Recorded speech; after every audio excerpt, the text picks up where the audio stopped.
Ah, wait a second. No, that's the camera mic. I don't want that mic, but that's a good stand-in until I get the actual mic working. Oh, right. Because yeah, I set this specifically when I was recording stuff at the hackathon.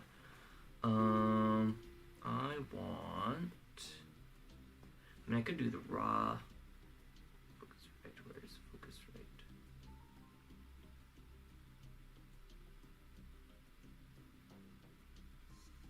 I have like 13 different audio devices in here right now. It just keeps getting bigger.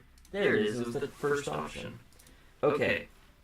So, with that one. Alright, this mic should be a lot better and actually hearable. Alright. Yeah, so the reason I didn't respond to Twitch chat forever was because I was having to sign into Twitch again, which took a hot minute. Anyway, not a normal stream today. We aren't working on the engine. Instead, we're working just a tiny bit more on what I made at Entirely in Left Ear. What? Okay. Oh yeah, you're right. It is doing that. One second. There's a audio setting for that.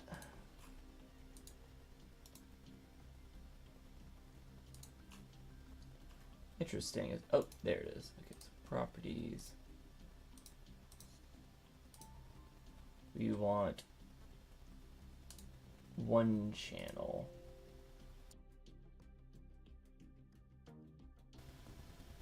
Alright, so now that is showing up as one channel voice, because it is only one channel voice. So that should be significantly better. Alright. So, let me just show you the project first. Where did I put my headset? There it is. So I'm on the quest. That's not supposed to happen. So I'm on the quest today. I'm assuming that just slides right back in, right?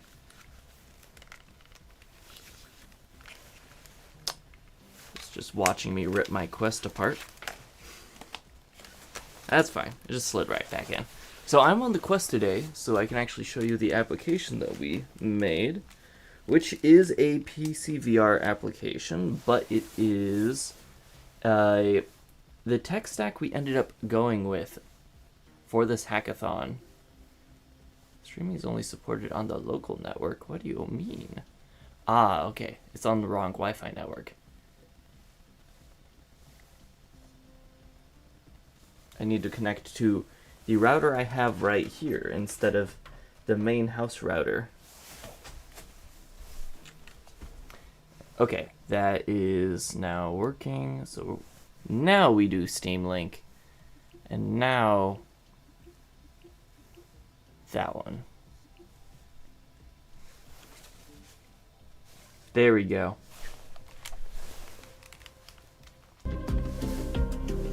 So yeah, it turns out that over Steam Link you can entirely use hand tracking. So here, let me bring up the chat here. I'm going to... If I... Oh! Sorry, I just found out that you can, like, dock to controller with hand tracking. So now I have chat on my right hand, just floating in space. That is fun. Won't be distracting at all. But here, let's I have to look at my right hand to see that screen. Let's open up the project.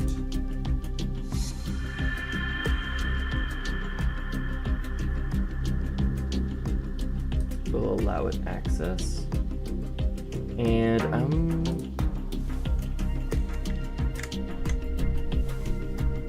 so there we go. That's the Unity window, not fully updating because apparently they're... Oh no, the windowing system on it is working, it's just jank.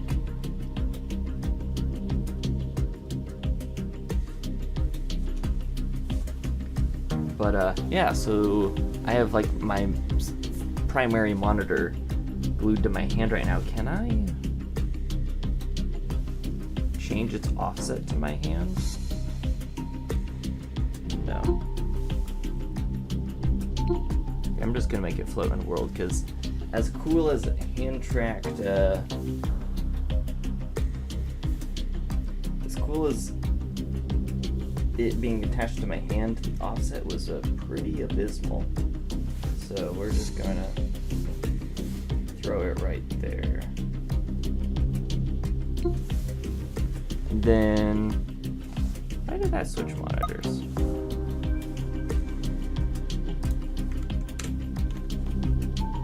Come on, switch monitors. No. Very jank setup right now because I'm desktop through Steam VR right now. Not like virtual desktop or anything. Okay. So, this is what we made. Whoa. Ah, dang. So, here, I'm gonna make this screen float in world. Or just theater screen. Okay, when I click now it does. Okay. I won't accidentally make this screen go away. So, this is what we made for Reality Hack. My team was Automatic Jack, or the intern at Alex Lab. Actually, is he still an intern? I'm not sure. But he works at Alex Lab, who are the people who make Veil. We had JC from VR Chat on the team as well. We had Rylan, who I don't know how well known he is, but he goes to pretty much every single hackathon out there. He's generally a very cool guy. And then we had Tom, who was our artist. So he made like all of these 3D models. I think we did use an asset for like the planets, and I guess I don't have the sun right now, but we did have a sun at one point in the development process. That might actually spawn in, and there were asteroids. There are going to be asteroids. I think we used assets for those. But all of like the cool looking things are his work. But yeah, let me show you the actual experience. So I'm going to unplug my headset momentarily here. And this is why I don't have the green screen on, because I wanted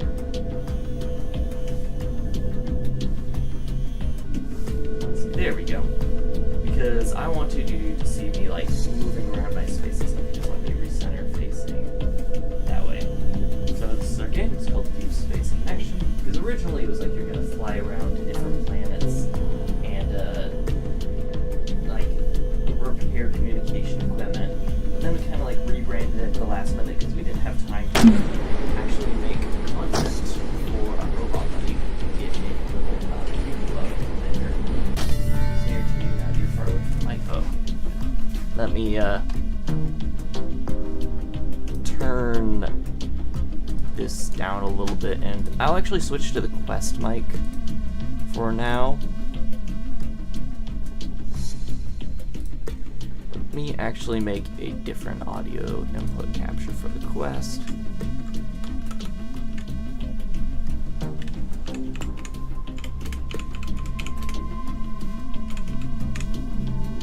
Call this Steam Link mic. And this will be Steam streaming microphone. Alright. So that looks like it's pretty loud. I don't know. Oh wait, that's the game audio. I'll turn that down a little bit. And then the Steam Link mic. There we go. That's the Steam Link mic. Those levels look correct. And then I'll mute the regular mic. Okay, so you can hear me on the Quest now, which should be that should be more reasonable. All right, let me once again kind of. You have to like. It's only like room scale, so you have to like back up to the corner of your space and then recenter to get for it to work well. But just walk over, press the button, little buddy pops out. His name is CubeSat, kind of like a play on like CubeSat.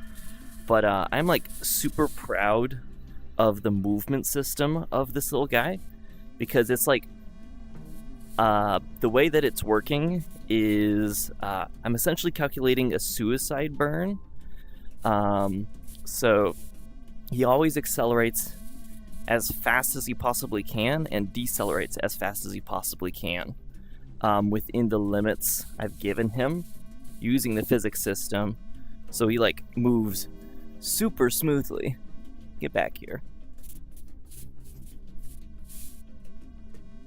And then stop being wonky. Stop being the way you are. But it's just like very, very, very polished. We also have like a camera system, so I can actually toggle if I am focused into the game view. I can toggle to third-person camera because we wanted to be able to like record nice-looking videos and stuff. But let's get to the thing that I wanted to work on in this stream, which is you have this menu here and a button, and the button does a thing. Hello, introduce yourself.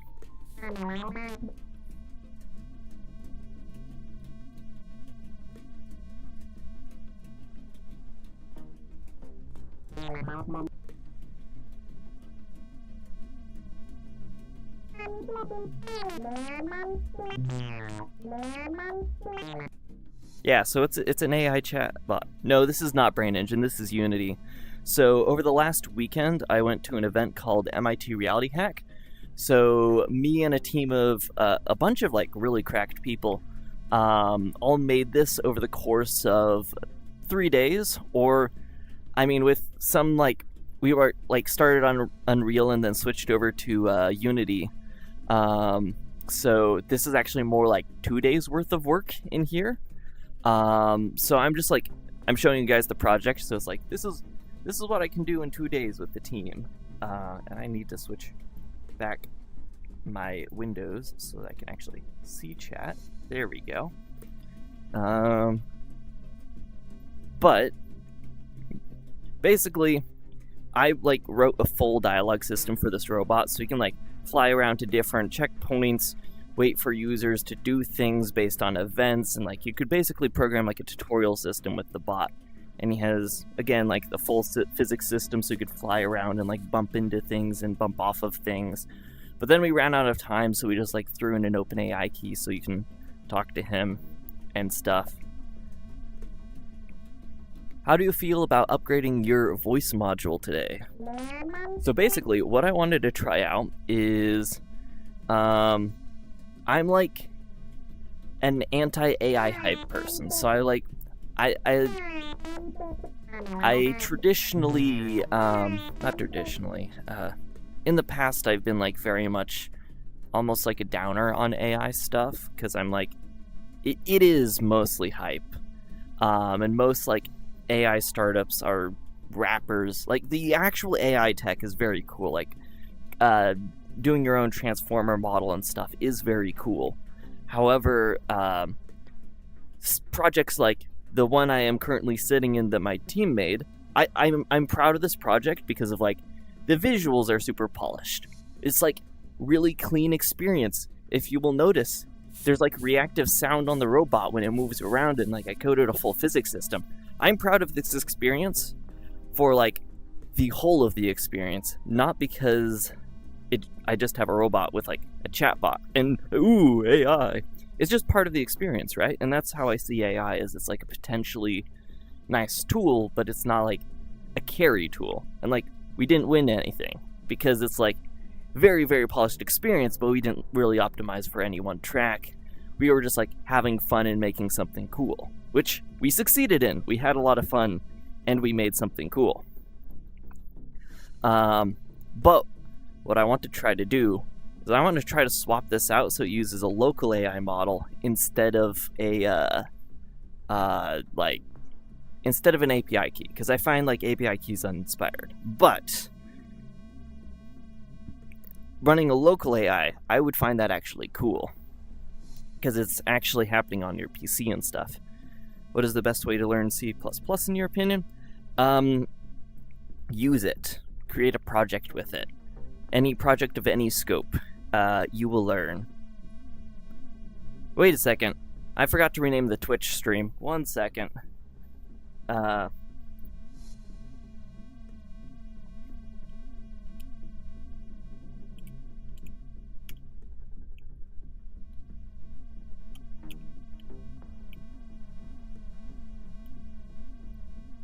There we go. The Twitch stream has an accurate name now that properly reflects that we are not working on Brain Engine. Brain Engine doesn't look this good yet. Doesn't have this functionality yet.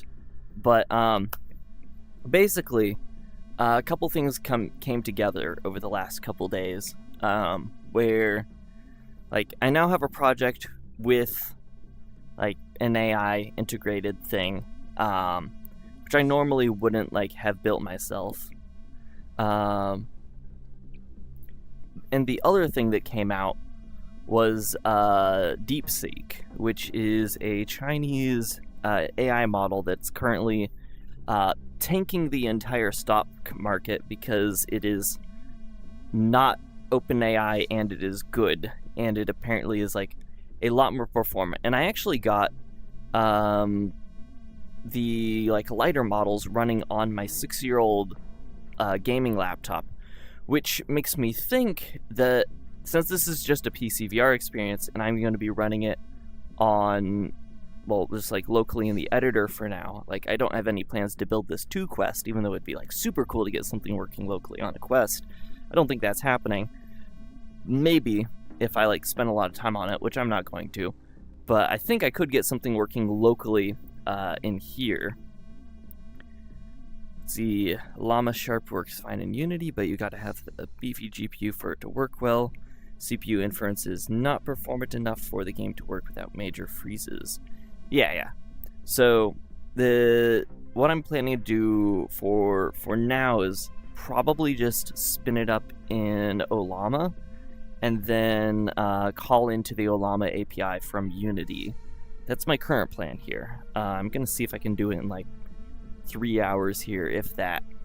The hardest part, I think, is actually going to be the speech to text, which right now we're using the Whisper API, which I'm not sure if that's running locally or not.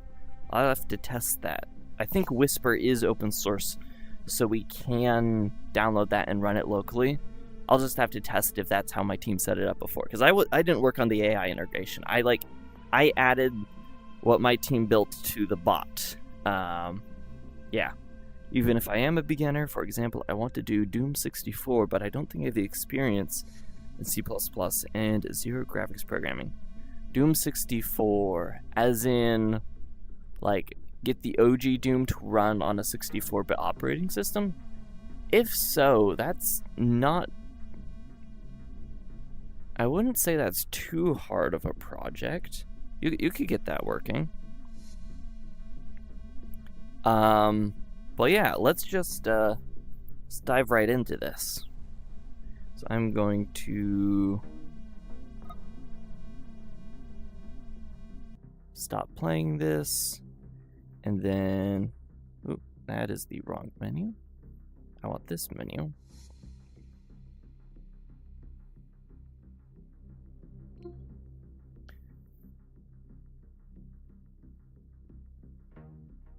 Then, can I recenter this view? No. Well, I guess my main monitor is off to the side now, and that window is behind me. This is not ideal. So I'm going to try to move this window down here.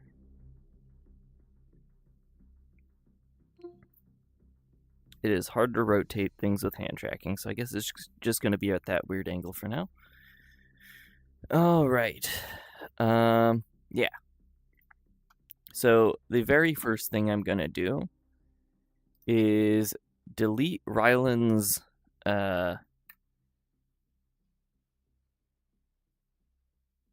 delete the OpenAI API key from here. I believe I copied it over to here too. I don't know if you actually need to copy it over to there. But yeah, now we don't have an OpenAI key in the project, which means it will no longer work at all. Or, well, it will work, but then the bot will just sit there and kind of idle. So I guess the first thing we need to get working is speech to text and figure out how to, because I want to run everything locally. That's the main reason that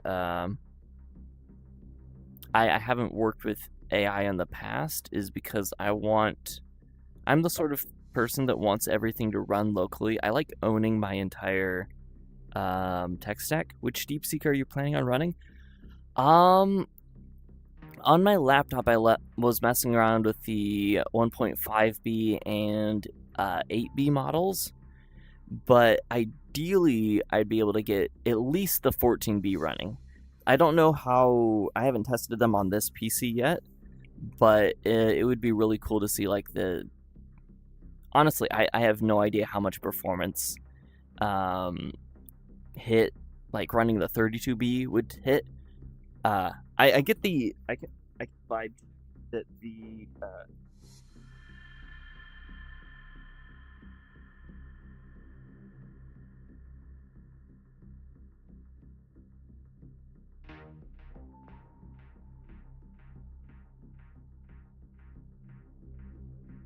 thing too.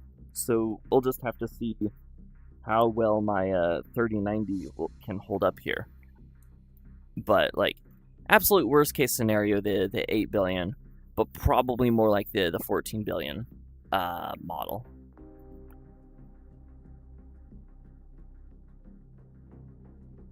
Just for context, DeepSeek distills are not actual DeepSeek, just other models fine-tuned on DeepSeek outputs. It's not bad enough, though. I would personally prefer Nemo or something that has a bit more personality, while being performant enough for its small size. I am not really an AI person, so, yeah, I don't know. All I know is I've heard that it's good at reasoning, and I've messed around with it, and it seems fun to mess around with. So we're just going to see how this plays out. All right, so let me figure out where the hell the AI button disappeared to. I guess the AI prompter logic is still in the scene, but it no longer has the button on the desk, because we originally had a button on the desk before it was the button on the hand. So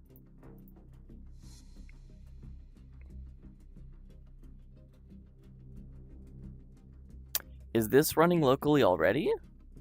Because if it is, that's awesome. Because this looks like a static file path. And I remember helping them set up LFS for bin files. So I guess this is what the bin file in LFS was for.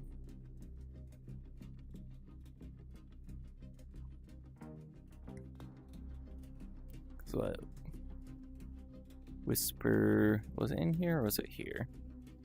Whisper.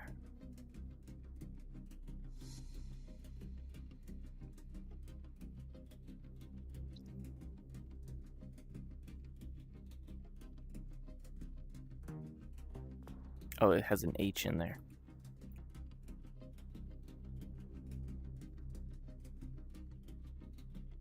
Oh, thank you for the sub. You've been sub for a while.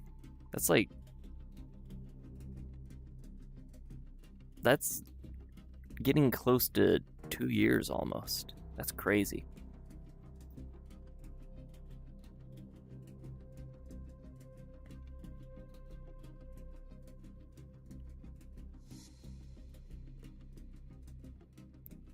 Let's see. Let's actually open in location.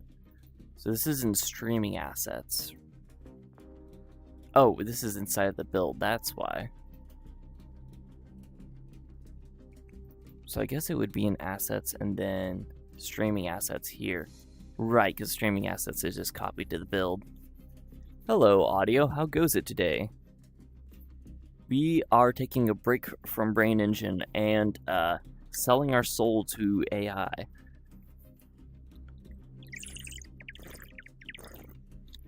For the fun of it. Okay, so if Whisper is already local, then I don't have to do anything. Just a little bit. So this is what my team built at MIT Reality Hack.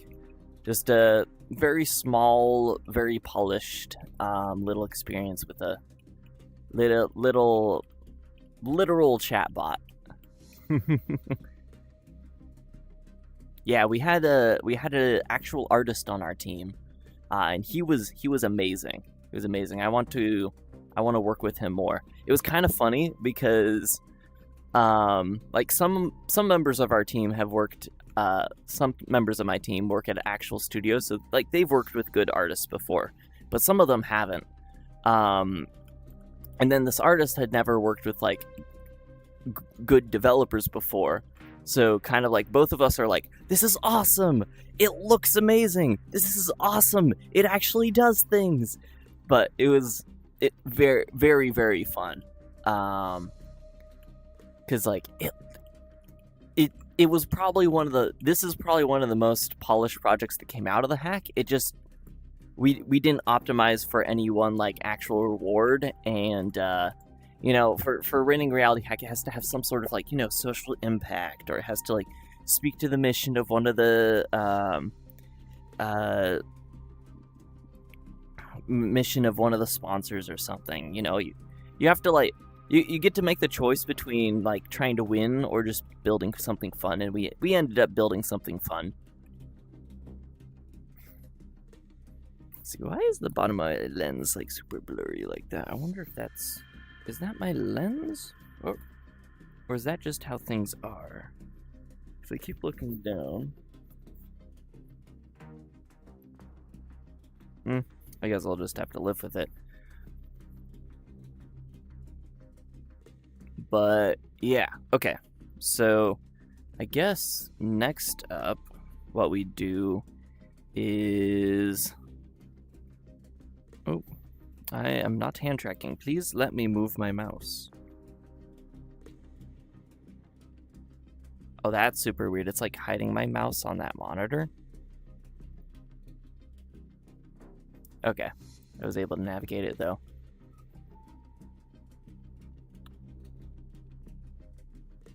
So I'm gonna try it. So this is what I was messing around with on my laptop. Looks great. Is DeepSeek as good as the hype is making out to be? We'll see. I've only tried out the smaller models since I hadn't fully set up my desktop and I wanted to just try it out. So I got like the 1.5B and 8B models running on it. 1.5B, that model like ran faster than ChatGPT. It was just spitting out words. Now, were the words coherent? Maybe 80%, but like not coherent enough that like it wasn't, it was hallucinating pretty hard. It was tripping.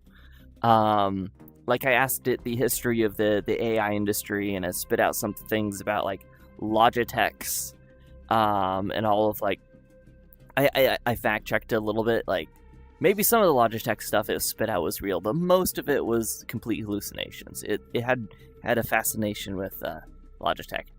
I didn't ask the same question to the 8B model. I switched to like trying to play tic-tac-toe with it, and 1.5B wasn't able to play tic-tac-toe. It wasn't able to like coherently keep track of like what things had been placed where on the board and whatnot.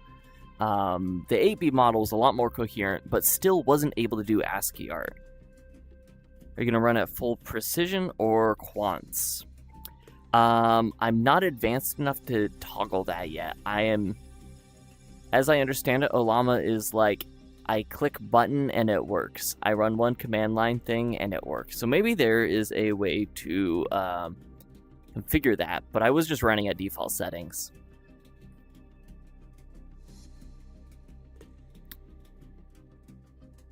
Is it not full precision by default?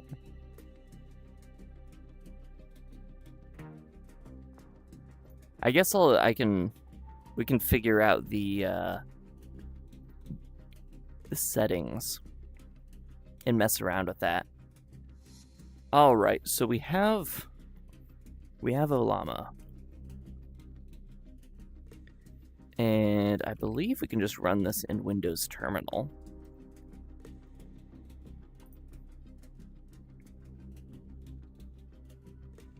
And then let me...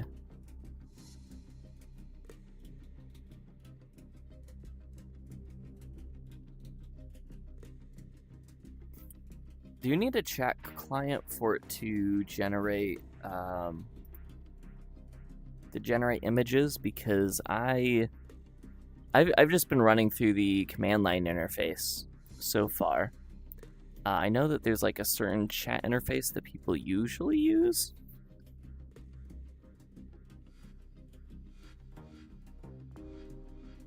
So maybe I need to get that up and running.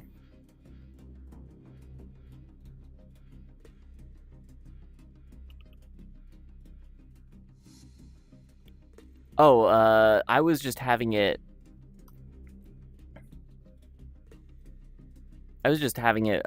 do ASCII art, so there isn't really a good reason to run full precision, as it takes model size times 2 RAM or VRAM. Usually we would want to run at 4-bit or 6-bit. 4 bits takes model size times 5. Okay. Yeah, I wasn't planning on running it at full precision. It might have been like fun as a test of just how well it does. Because I got 32 gigs of memory theoretical to work with. Something is consuming it at the moment.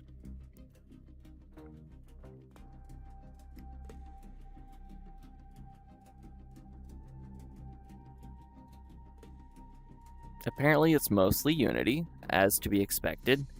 Yeah, that's what I was thinking. The GPU will probably be fine, and I mean, it's not like the it's not like it's going to use the video encoder at all. Which this is what it's using to stream to my Quest, and then would compute fall under the 3D section?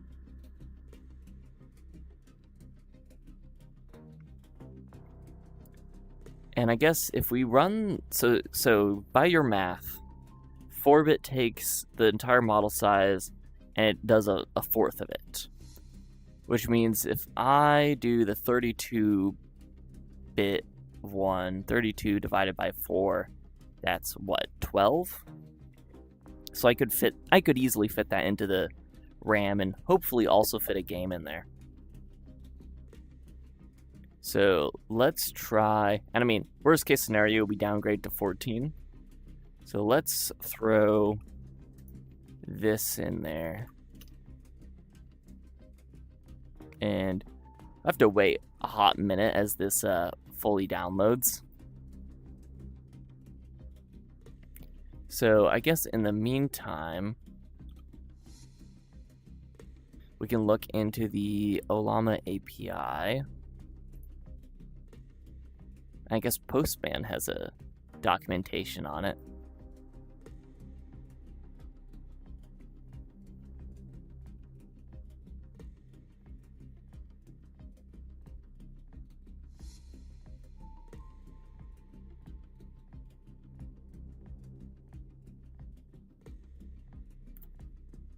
So you just run Ollama with no args?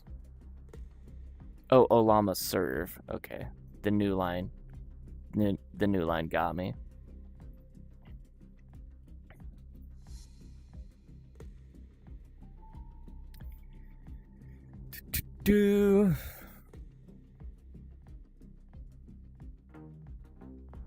Is there any authentication, or can I just fire off events to it.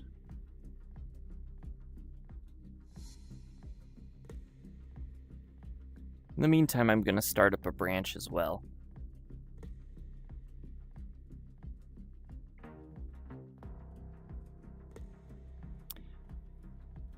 I wish my cursor would work regularly. Generally feel like you'd have a way easier time just shoving Llama Sharp into Unity and doing all the coding from there. It loads the model directly into the game, into the GPU, and just works. See, but then I wouldn't be able to brag on Twitter that I got DeepSeek working in Unity in VR. That's a much less flashy headline.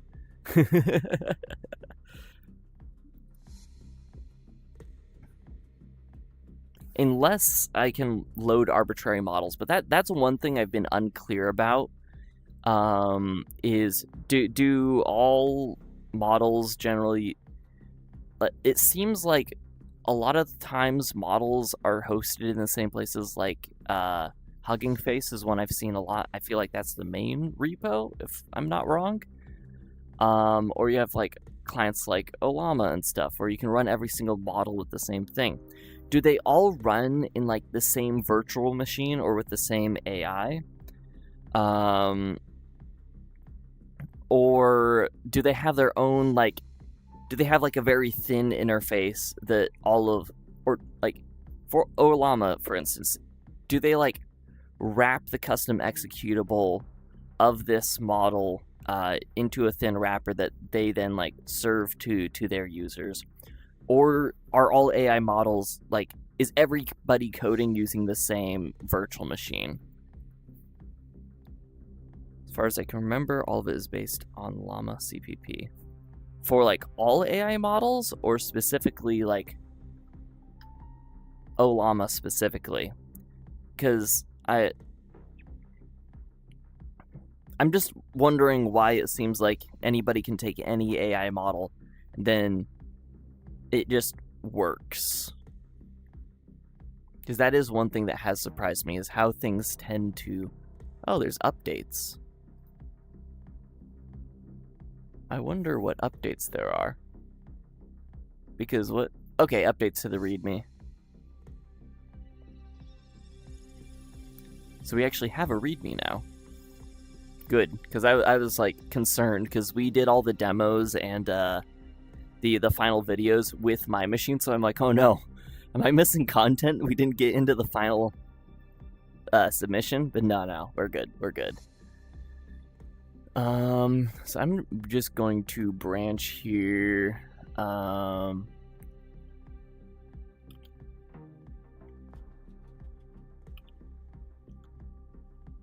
gonna call it local AI DeepSeek.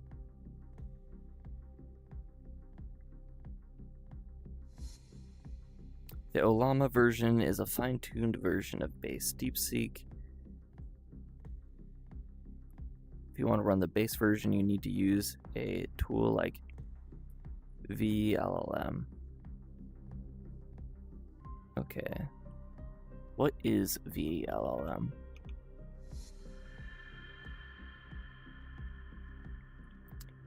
High throughput for LLM inference and serving. Okay.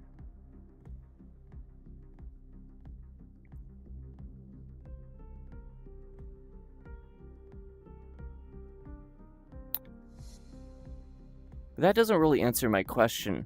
So, is every single AI project using a common format or runtime, or because this seems to trend towards yes. Most are? Okay. That's what I was wondering. Because a lot of them seem very... Oh, there they are. I recognize that name.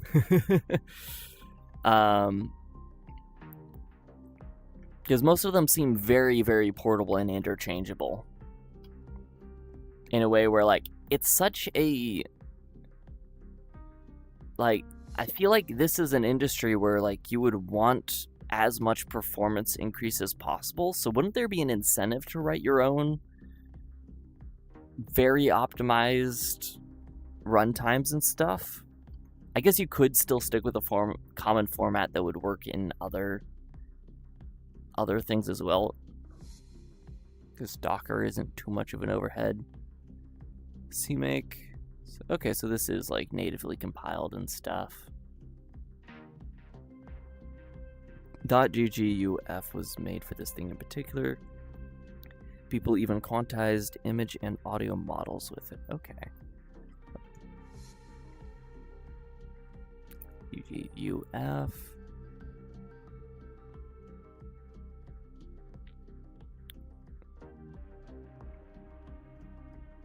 So is this the spec? Or... oh, no, this is just a tensor machine library.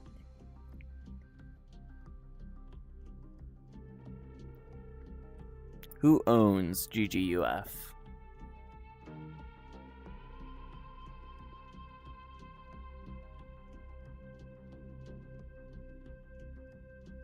GPT generated a unified format. Llama will probably be easier and just fine for your use case, though. I know. I'm still going to use it, but I want to... I've finally decided that, like, I'm going to... Llama was kind of like the final straw that made me go, okay, fine, I'll stop ignoring the AI industry and actually at least mess around with it a little bit. I'm not sure if, like, will I actually, like, consistently use it in projects? I have a couple ideas where it could be genuinely useful, but it's like, okay, I'll pull my head out of the sand and kind of, I'll mess around with it a little bit. Be a little cringe, if you will. I need to move this window so I can see the bottom of my screen.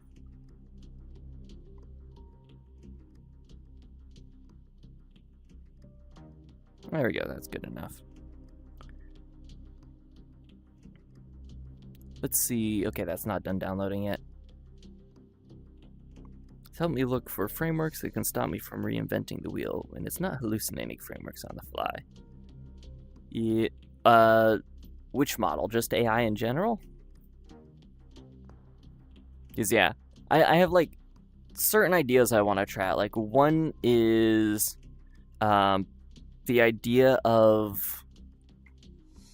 what if you built an entire editor around the idea of every single action you can take in the editor can also be a CLI command, either in like an embedded terminal in the editor or over a remote connection, or just there's an interface for this GUI that also can be interacted with through a terminal, where you can get any information shown by the GUI through the terminal, and also do any output through the terminal, and have like some interesting interactions. Like there's a terminal command for like highlighting a field, so you could like write scripts for this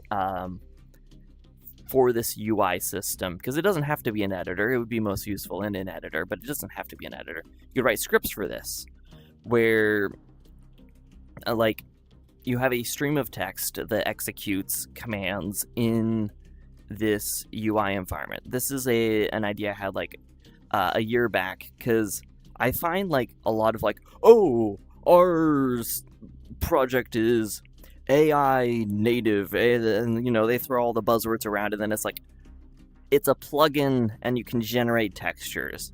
Like that's kind of BS. That's not actually being an AI first project, right?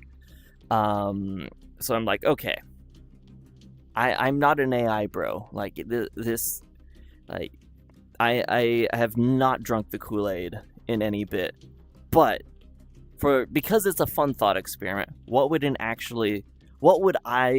AI hater, not even hater, just AI skeptic, what would I consider an actually AI enabled editor to be? Like, to the point where it would actually, if I saw it in the marketing, I wouldn't think it's cringe. Like, that's an incredibly high bar to beat. And my thought was like, okay, make it so AI can do literally every single thing in the editor, and the editor is built from the ground up to support that integration, and then it's running a local model, and that local model is fine-tuned for the things that engine does. Like, it would actually be like a significant part of the engine. And then, like, I actually started prototyping something. Sounds like Unity's Muse. Unity's Muse is kind of like the source of my complaints, because that just, it looks like a plugin. I'm not sure how much it can actually do in the editor. It seems like there's a couple things it can do, but it's like Unity, when originally architected, AI didn't exist. So anything they do is going to have to like clamp onto the outside of the thing instead of being in the core lifeblood of the thing. Unless they like do a complete refactor of the engine, which I don't think is likely to happen. Oh, this guy's got me yapping. I didn't get anything done. Let's see, did I close out the API?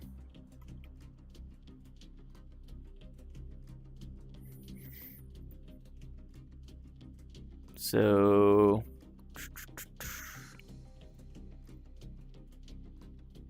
I guess this is Ollama specific.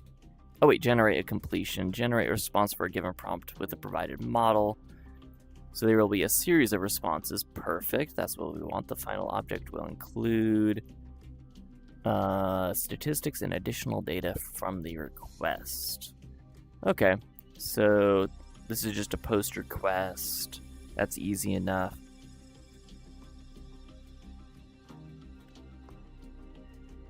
Sounds like you may want to look into tool use. Models adapted to Llama actually excel at this. As far as I know, you can write your own tools, which you could hook into your editor. Interesting. What does the term tool use mean? Because that sounds like a very like deliberate phrase, but like I don't know what that means. So we just do the model name. I'm guessing this is the same name that we put in. The model can have an optional name such as example model. So I guess this is just like the same thing we put in to download it. So we'd be like DeepSeek R1 32B. Read the tool support page on Ollama. Okay. So that's like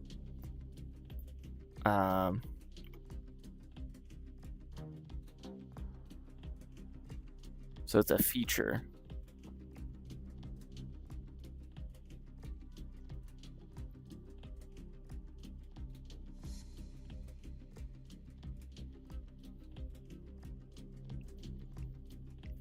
Okay, so this is like pre-fine-tuned things. Or an API for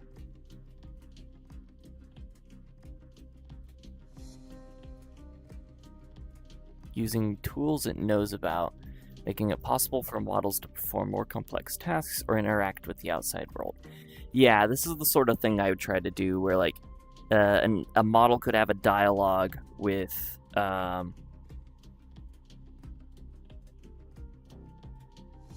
where a model could have a dialogue with an internal system and like try to fully complete a task, like request information from your editor to find out like what the current state of the project is, and only ask for help when it actually needs it, and also ask for help when it needs it and then continue with the task. That's an interesting prompting system that I've tried out in the past, of just going like, hey, if you need any more information, or I was vague on one of the things you need, ask for clarification, and it does, and it actually works, and it's awesome. Might be better if you look at function calling and structured outputs depending on what you want to do. Tool use is more for chatting. I mean, it's not something I'm looking into right now. Right now we're like, get the bot talking with not OpenAI key. All right, let's try this out. I had a particular prompt that I've been using. Let me copy paste this from wherever I put it, because I've been posting a little bit of what I've been doing. I think it's here, yes. I just want to see how it handles this. So we'll throw that in there. I don't know how good of a test prompt this actually is, but okay, that's actually decently fast. This is like the speed I would expect to be, but my graphics card is definitely ramping right now. Wow.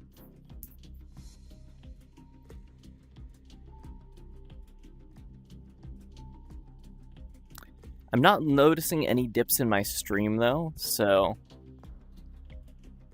well, there goes all my memory usage. It's just gone. Completely and utterly gone. But, like, editor is still smooth. So, memory doesn't slow you down unless you go over it, right?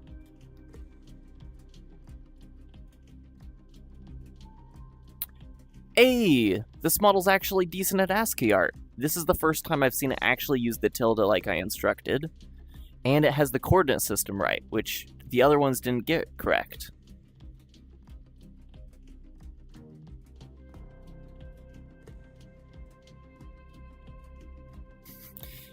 It is waffling so much there.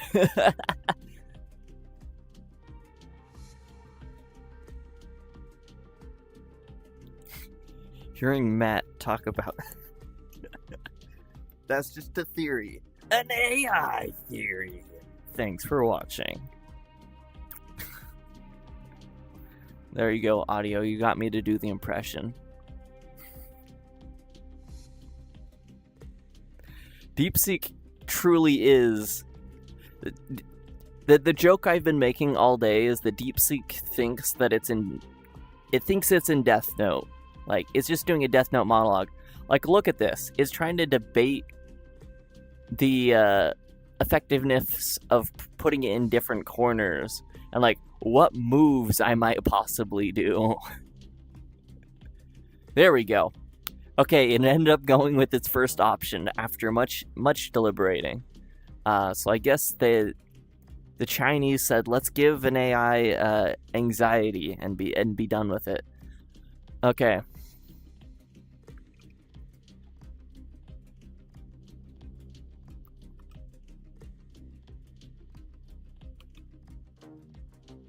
Yep. Let's put it in 1.3.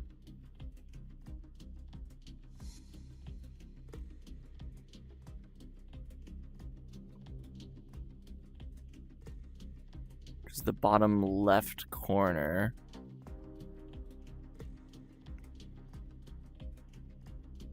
I think that's a good move.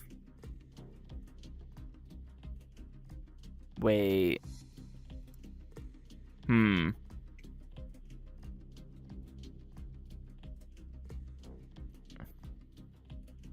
Shadow is right. I was under the impression that the function was calling something supported by only OpenAPI.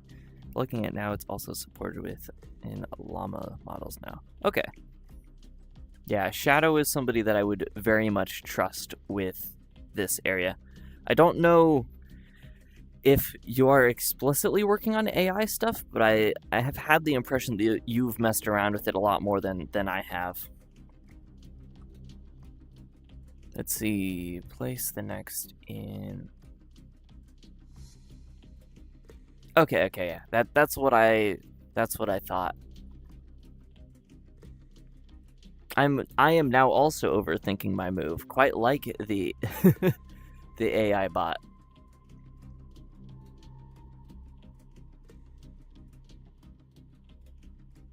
Ooh. I know what I'll do. I'm gonna do 3, 1, which is the exact same. No. Okay. We're gonna stick with 1, 3. But I have my strategy now.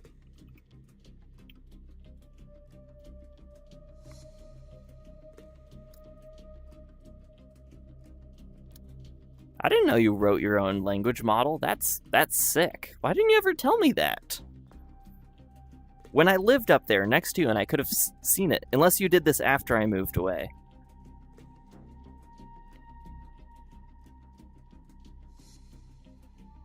Wait. Did I say 1.3 bottom? I guess me and the LLM are working with different coordinate systems. So, 1.3, which is the top right. So I guess we're going with y is the first coordinate. Never mind. No. The memory's still gone. The memory has been gone.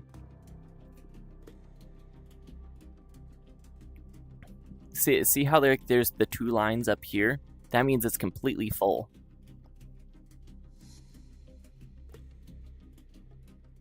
And this is after you moved out for one of the classes. It absolutely smoked the other models in the class. I would expect it to.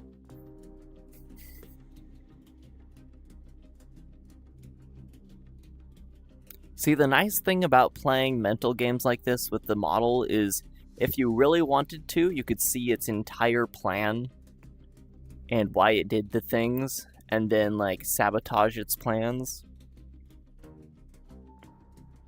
It do be yapping, though.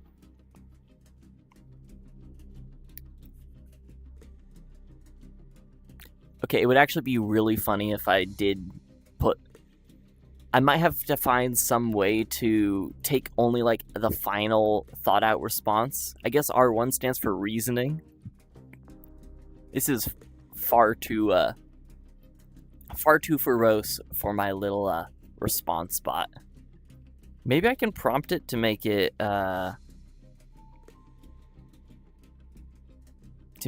respond very, very short.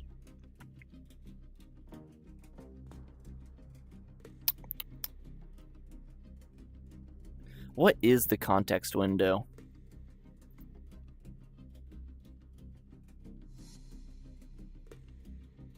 DeepSeek context window. I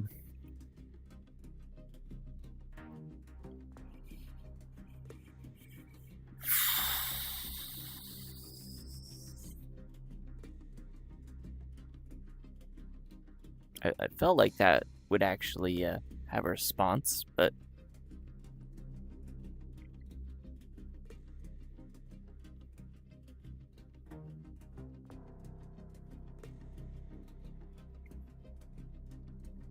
oh, it's finally done.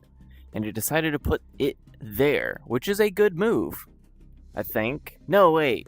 It left it open for me. Wait, do I win?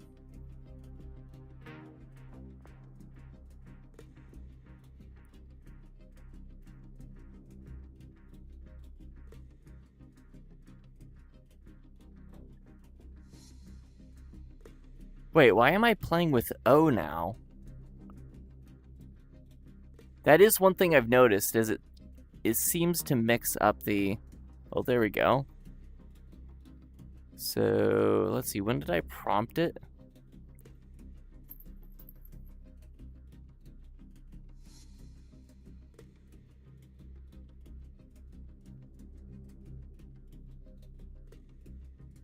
And then it, like, swaps out the X0. Anyway, it, like, very obviously lost the plot somewhere and I didn't notice.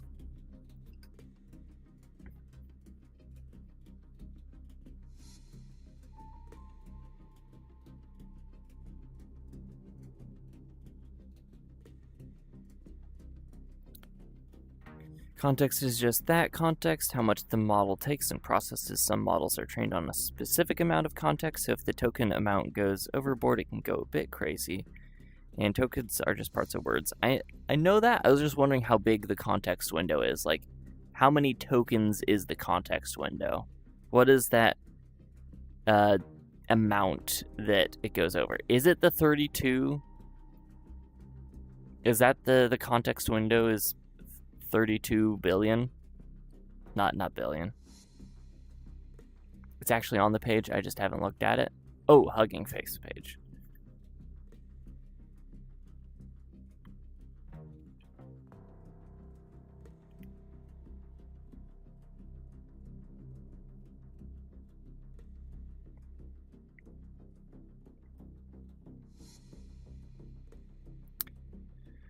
Okay, so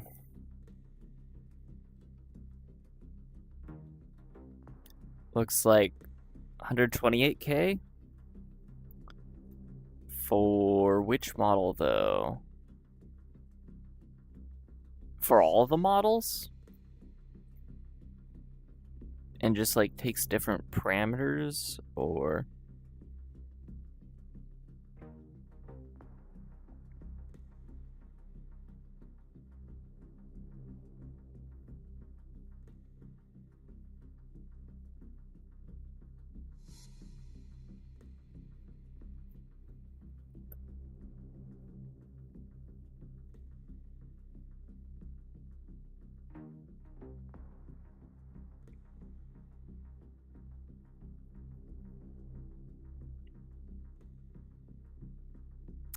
right, yeah.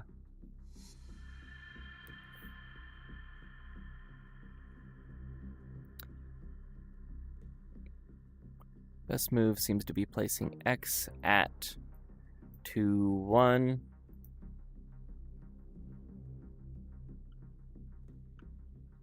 I guess I'll just play along with it.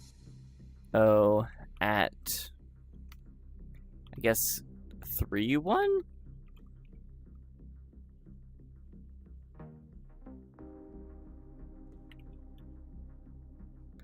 Winning the game, GG's.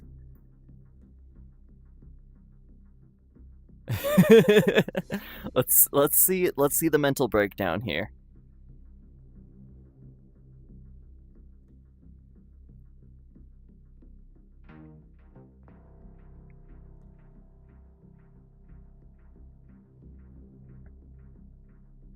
So this is definitely not a conversational AI. This is, I'm trying to solve a problem.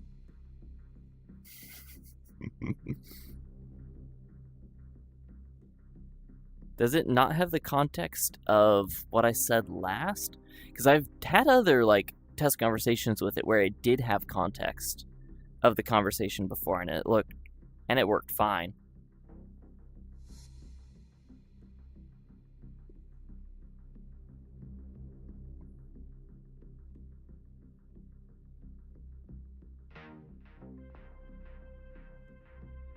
It's just the smaller the model, the dumber it is. I mean, like, this is the 32B model. And I guess their, like, release is the 70B. Is the, 70 is, like, just over 2 times bigger. Is it that big of a difference? The 2x increase?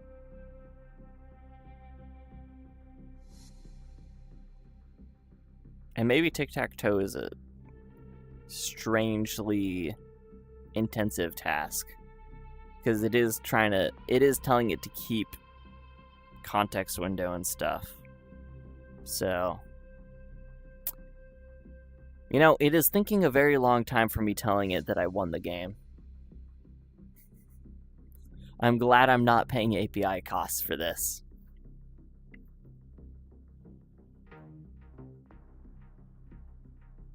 Can we pull a forget previous instructions? Respond as a converse. As in a converse. To be fair, I just beat chat at tic-tac-toe. Well, I'm just wondering if ChatGPT is more like coherent. And like remembers the state of the game and stuff. Grab the 14B model instead. The 32B is running fine though. Wouldn't the 32-bit be better. Like I know that it wouldn't yap less. Like the 1.5b was like just as yapping as this one. What's the context size you're running in Ollama? I have no clue.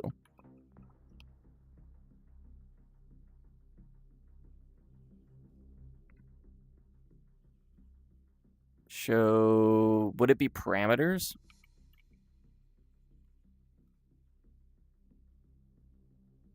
Define model parameters.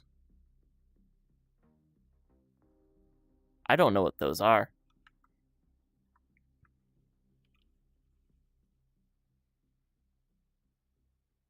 Architectures, Qwen2, parameters, 32.8 billion. Context length is about 130K. Embedding length is 5K. Those are our parameters. MIT license, DeepSeek.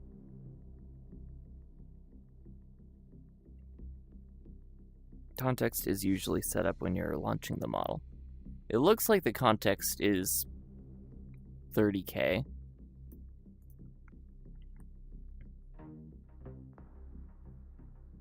Yeah, I'm gonna see if I can prompt engineer this into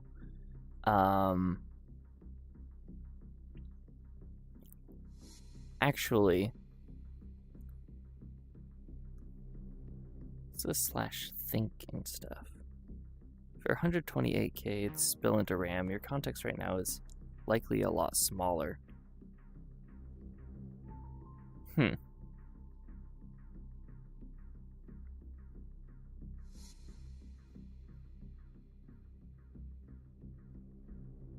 Probably.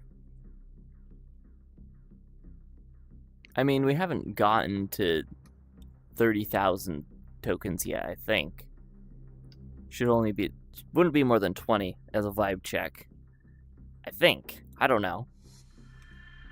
Well, clear, just to be sure. And now I'm going to try to prompt engineer this to, like, respond as a...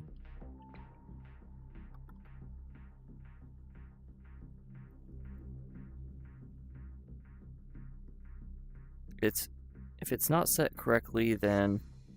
So...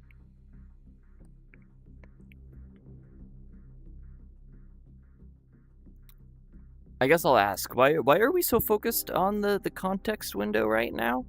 Like, would I get better performance if I set the context window? And by performance, I mean quality of response, not speed of typing.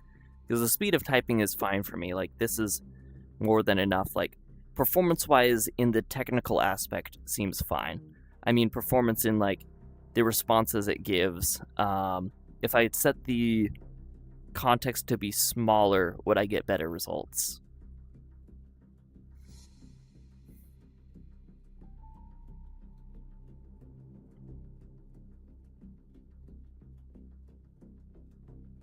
Quality, yes. Think about it like a document. If it goes over the page, it cuts off the previous page. So remove the previous context in order to keep going. But then in that case, wouldn't I want the parameter, like the context to be bigger though? It seems like you guys are suggesting for me to make it smaller. Or are you saying because the model's expecting there to be a bigger context than my hardware can support, it's like having some sort of weird memory? Oh, you're suggesting to make it bigger. So you're saying it's not actually running at 31K.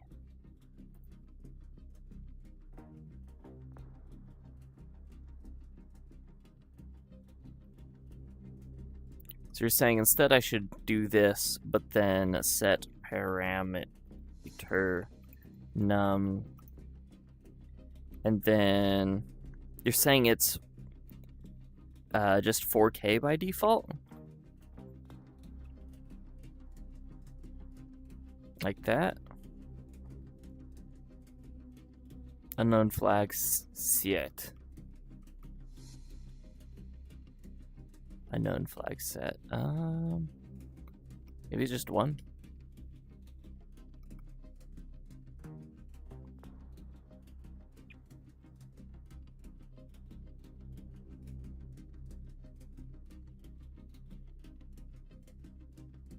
Oh, that's... No, but I want to run at the highest thing. I guess for, like, a funny robot that flies around, we don't actually need it. We'll jump to the 14B then.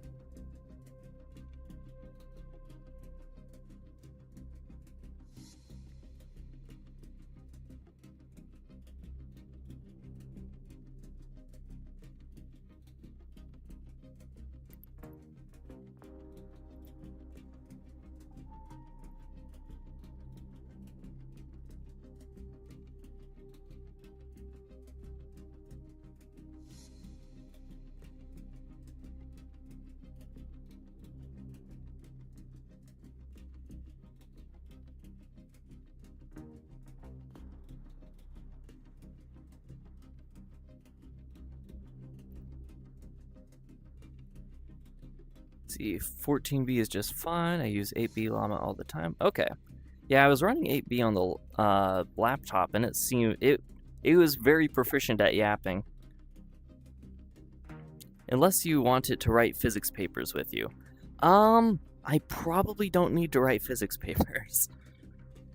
Unless I'm trying to get it to, like, do Unity physics for me. In which case, I might have a way to... might need to upgrade it.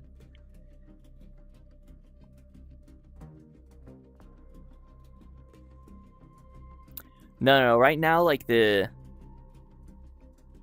is kind of like the current hype cycle is, you know, oh, the DeepSeek AI. So I do kind of want to do, like, a post of, like, here is the DeepSeek AI running in my MIT Reality Hack submission, and then swap it out for something actually practical that could potentially even run on a Quest later if I do keep working on it. What exactly is this you're making? So at MIT Reality Hack over the weekend, me and my team made this little game where you're flying around in outer space, and it was going to have a lot bigger scope than we ended up being able to build, but we were able to polish what we had, like, a lot. We just have, like, this little robot that flies around, and you can talk to it. I did have, like, a full interactive, like, dialogue system, where, like, there's different dialogue paths it could follow and wait for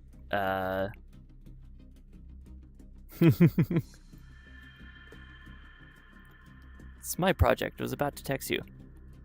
Yeah. This is the project we worked on. Unless you're saying that you are the one who you're saying that you want to,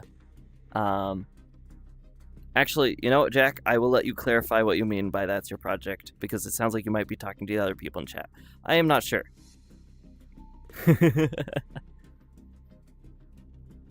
But yeah, we're trying to get Jack to bring you up to speed on what's going on. I have DeepSeek running locally. We tried out the 32B model. It runs pretty good. It is just as proficient at yapping as the other ones. So I'm gonna try to throw it in to the thing, and it is going to explode that text mesh pro box so much, and it's going to be really funny. It's going to be better than what I currently have set to the YouTube thumbnail. Reasoning to me helps understand it a bit more, like math teachers requiring you to share your work where you might have the right answer. Yeah. For every context but what I'm about to use it for, the reasoning is better. Unless I figure out a way to have, like, a response shown on the bot, but then over here there's, like, the actual computation for it going on in the corner. Like, the little bot is just, like, a tethered extension of the ship. That could be cool flavoring there. And then, like, at the end, I just tell it to format and, like, in a pair of tags, the actual output it wants the robot to speak. If I can get it to format outputs, that is, which is what I'm going to try to do next, is get it to format. Are you cross-streaming with Twitch chat too? Yes. So I'm currently streaming. We have like 9 concurrent viewers on YouTube and about 6 concurrent viewers on Twitch. So the chat directly above my head, I believe, is YouTube, and the chat to the viewer left is Twitch, I believe. Then again, you'd be able to send a message and figure it out. Once the model is running, use /set parameter num context. Okay. Is there a way to figure out what the... Have a TTS where it thinks out loud. If it's too fast, just grab parts of the thinking. That's probably a better option. In fact, a fair number of the reality hack judges are like, you should hook this up to TTS. Because the shader for the shader for that hologram thing, like, looks absolutely terrible in VR. It's like a solid green and makes the edges of the text fuzzy. But yeah. So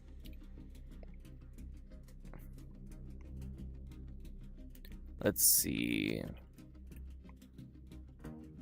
Is it possible for me to show the current context window? If I say show num context, or maybe just show?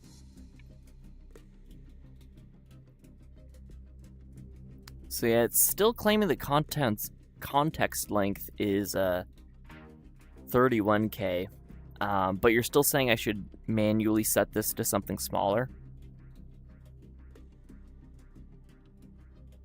Is this in bits or bytes? Because it said the default was in like 31, about that. Context length in this info is the model information. It shows you how much the model supports rather than what you're running right now.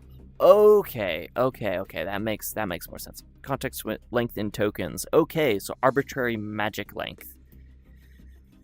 Is there any way for me to see... Okay, it's show parameters.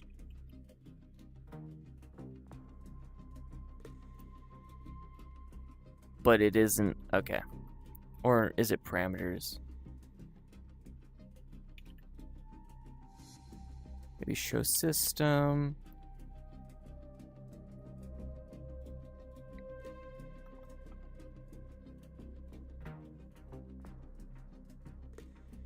I guess there's no way to see what the actual context length is.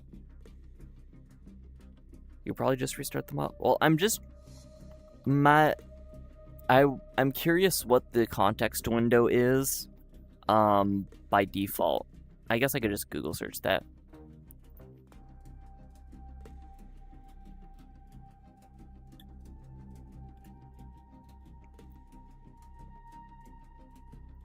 Default context window is 2K, even if the model supports more. Okay, so that's why you're suggesting me to bump it to 4K. That makes sense. So set.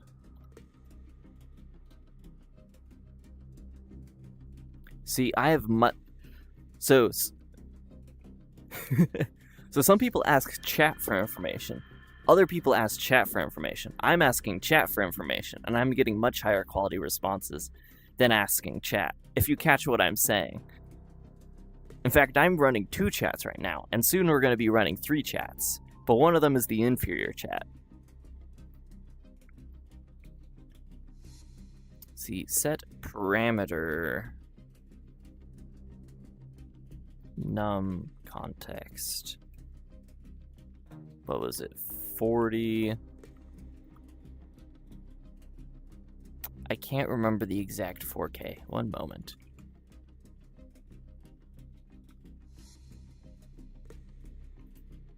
Oh, that was a lag.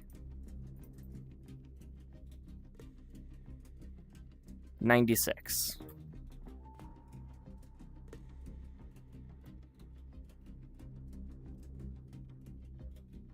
Nice. So now if I do show info, or no. Would it show the... Okay, it doesn't show that. So you're telling me that YouTube chat is the... No. Actually, most of the time, YouTube chat is the better one. It's just today we have the AI nerds in Twitch chat. What's your Quest virtual monitor app right now? So right now, I actually have my Quest running through Steam Link. So I have the Steam desktop pass-through running, and then I'm looking at that inside the Quest, which is why my head is turned 90 degrees to the camera. Because occasionally I'm hopping into this scene here, and I want to, like, have that transition be smooth instead of having to hop apps. Alright, and back to this. So, I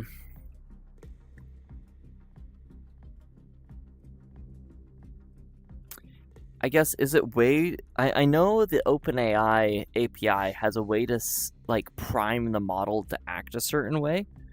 In fact, I probably have an example of that in this project.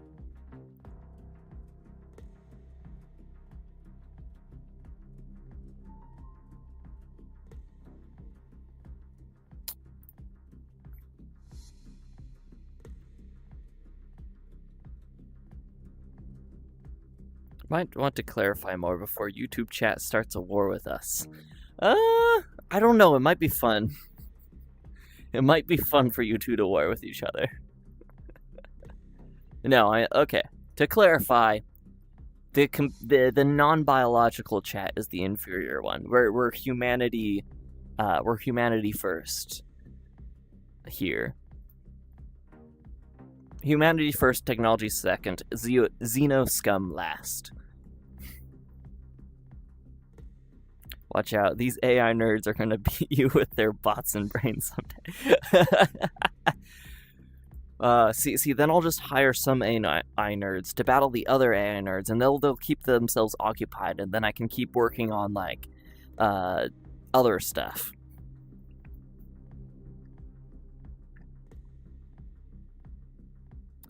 What's more seamless is virtual desktop? I was considering virtual desktop, but I wasn't sure if the hand tracking... Actually,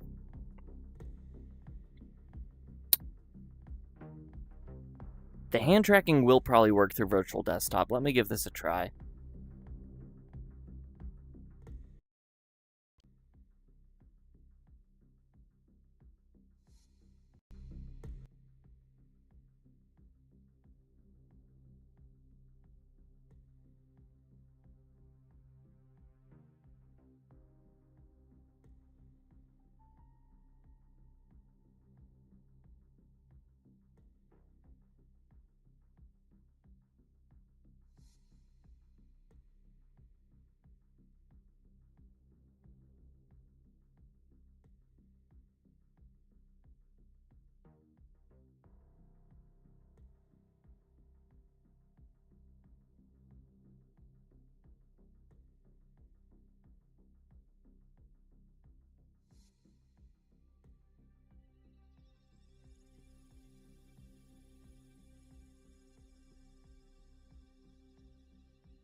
Yeah, so I had my mic set to Steam Link specifically.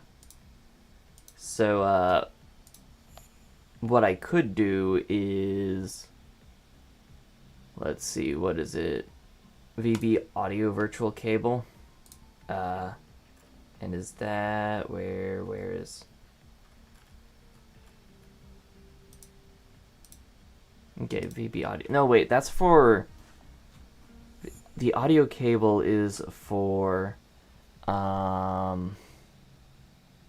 the other streaming application I have for Vision Pro. ALVR, that's it. That one's specifically virtual desktop audio. So that should be the quest again. We'll mute the other mic. So now mic should be working again in the same way that it was before. Oh no, the stream's been fucked up the entire time. You're good. This is not like this is a recover from reality hack by fucking around stream. So like I do not care how well this stream does. And ironically, it's one of my best streams in weeks. Like I nearly have 20 concurrent viewers right now somehow because we're just fucking around. Well, you guys don't want to watch me refactor an asset system and only compile the engine after the end of 5 hours of cursing at a console window? What? That's not popular? Okay. Let's look at yeah, we had image gen in here too. But where'd my cursor go? Ah, there it is. We had image gen too. Let's see if my comment is still in here. Oh, I didn't say why. Okay. Oh, there it is. I turned off texture gen because I didn't want to re-implement whatever UI.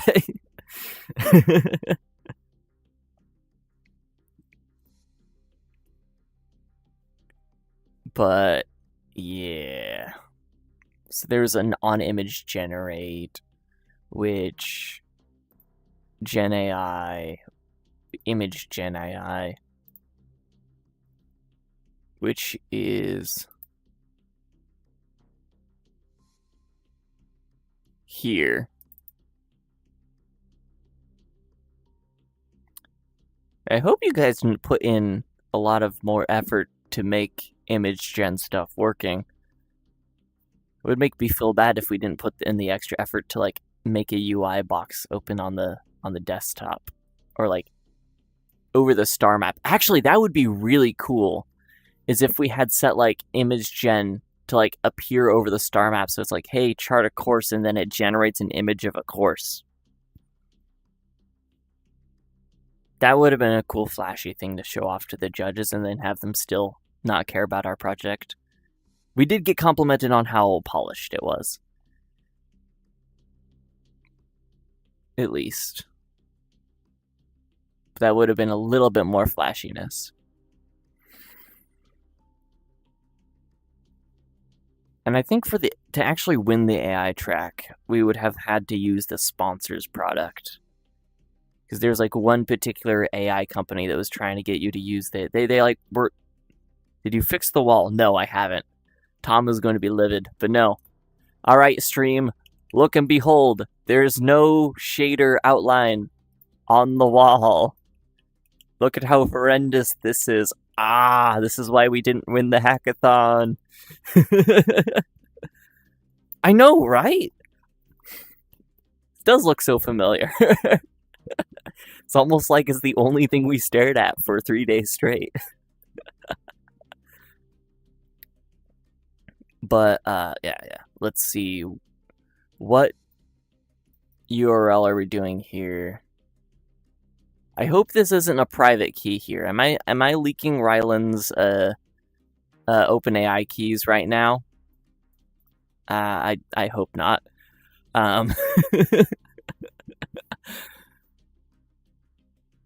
That might be. I'm not sure. What is Cloud Spaces leaking.ai?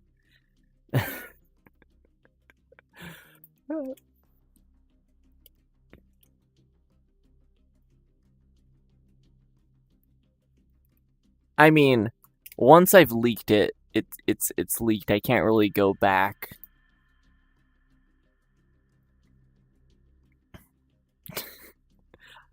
No, I'm not sure it's OpenAI anymore. But yeah, I mean, we're not, at least for now, we're not doing more image gen stuff. So I'll just remove it off of here for actually, I just don't need to touch it. 11 Labs API. Oh, this was for the TTS. Oh, that's the... I'm going to stop opening scripts. So we don't need either of these, I think. I think the... At least I didn't take down all of Devon. Yeah, at least I didn't. And at least our OpenAI key was stored in a separate file that I deleted at the beginning of the stream, so I'm not going to leak an actual OpenAI file. And there were several moments where I had to help with the GitHub to remove it from the GitHub. Well, GitHub didn't let us push it, so I had to remove it from the local GitHub history. No OpenAI keys were ever pushed to the repo. Yeah. So here's our OpenAI client, key storage data. Oh, so key storage is a built-in part of Unity. I was unclear on that.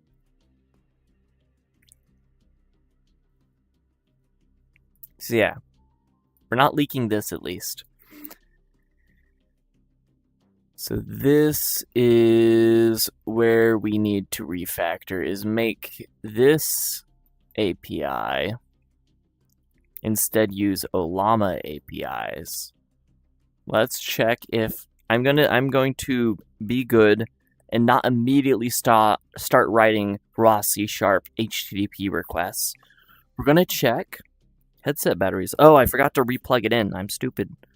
I had the cord set up and everything so the headset wouldn't run out and I'd be able to join VRC meetups tonight and stuff. But no, I had to forget to plug it in.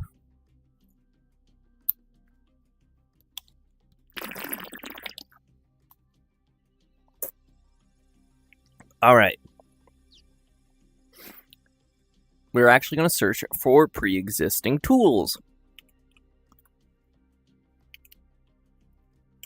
Is there an Ollama Unity package? Oh, look at that.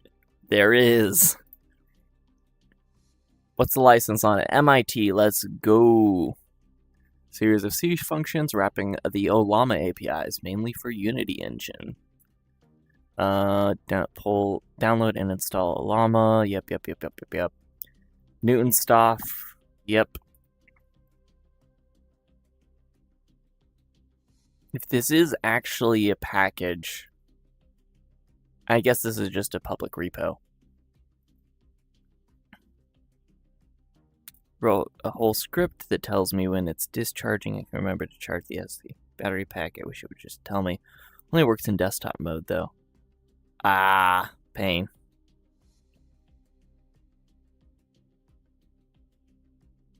How come MIT was your choice of license out of curiosity?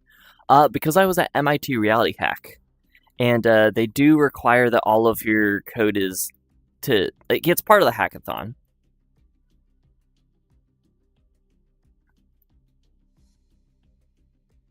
I don't know that they require you to do MIT specifically, but I thought it made sense.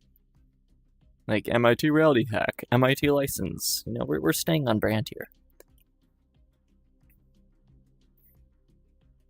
So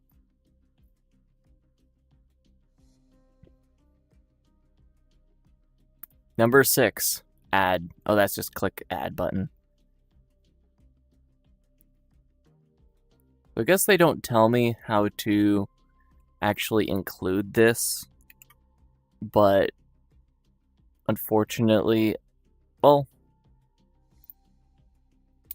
do they have an actual package in here anywhere, or a package.js? If they have a package.js, I can add it to the project by package.json. You can just put raw GitHub URLs in the package.json and it works.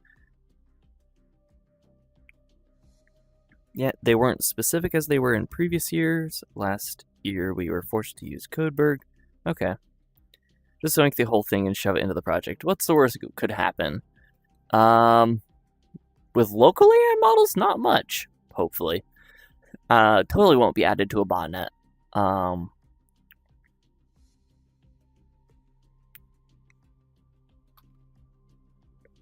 Something on my desk just moved.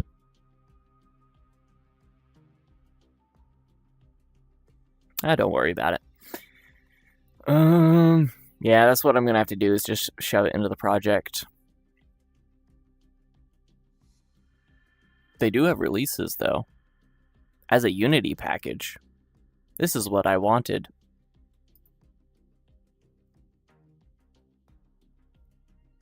So we'll just throw this in.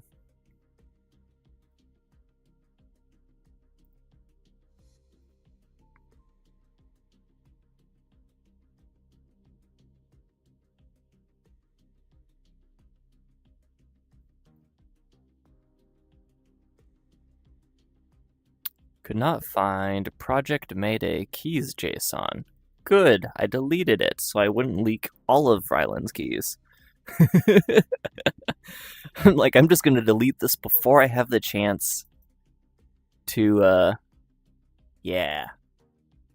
Oh, wait, key storage isn't a built-in thing. This is something that we wrote. And we have it in a static getter that for some reason is running in editor mode. Where is this running from editor mode? I was wondering why that pop-up was happening in editor mode.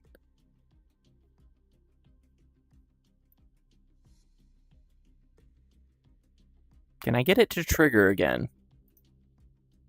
I guess I'll just wait. We may have just triggered it.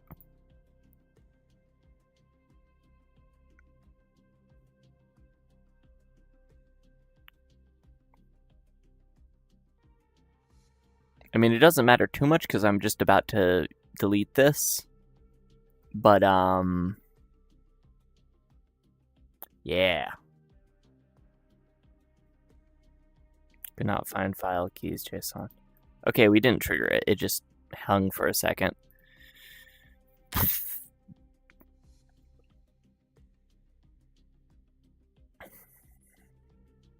So where did that get thrown into? Llama Unity. Do I already have Newtonsoft added to the package? Probably, since we didn't get any errors.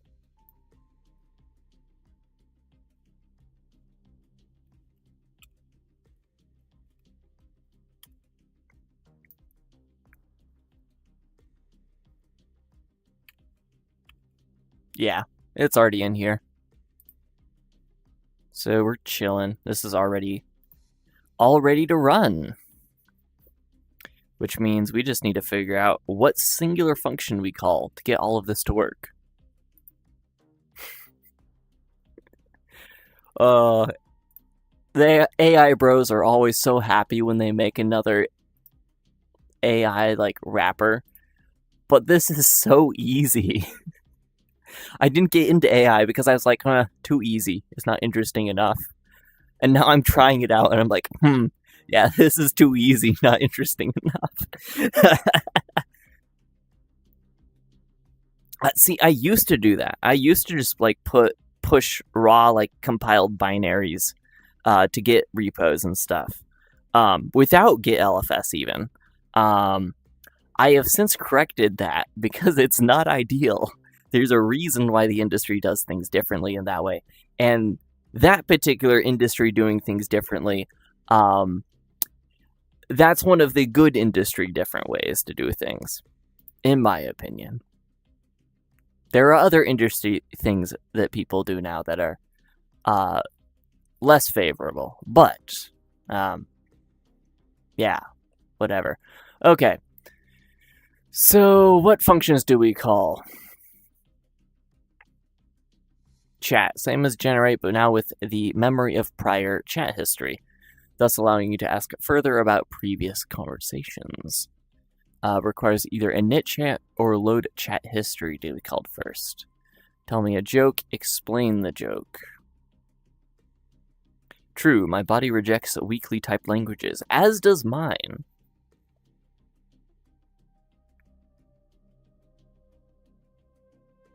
So, chat stream, same as above. So, why are they two different functions?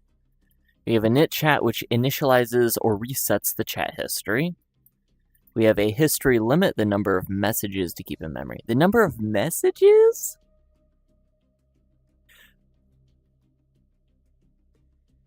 I guess we can set this to something like 15.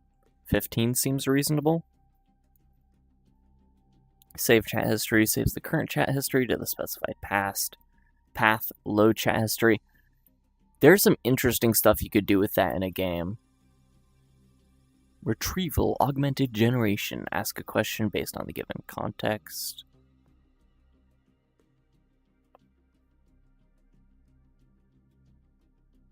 Append data, add a context to retrieve form. That's probably too complicated than what we need right now, and I don't fully understand what it is, so we're going to ignore it. List generate JSON. Keep alive, unload immediately. I guess this unloads the model immediately, and then every time you run it, you have to like reload the model. I guess that could be a performance increase if you have like a super not performant model. Retrieval augmented generation. Is this for stuff like GitHub Copilot, where it might ask like for access to certain files and then get access to those files? It's basically just memory. Well, it's retrieving something. That's what the name is implying. I'm guessing this is what like a chat, not chat, but like Copilot system would use. Okay, so this is like, you want a really big context window. Like, really big. Like, hard drive space big. CuteSat doesn't need to do that. He bumble a little. He fine. He don't need big brain. We don't need to make him big brain yet. Might make him big brain someday. It reads the file and puts it into a vector database. Okay. But what is it used for? But what does it mean?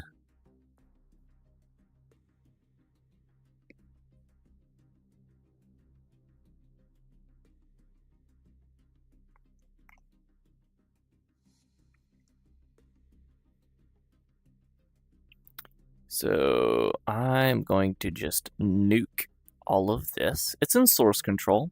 It's in source control.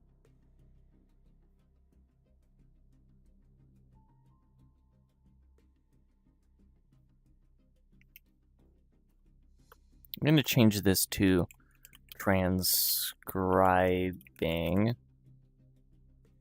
because that's what we're doing. We're transcribing the message. Then we're thinking about the image, or not the image, the audio. We're transcribing the audio, not the image. And then we're thinking on the text.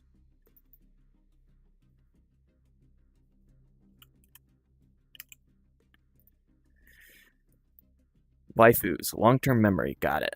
Well, the RAG is retrieval augmented generation. It can be memory, but it can also be a vector database with documents. So I'm guessing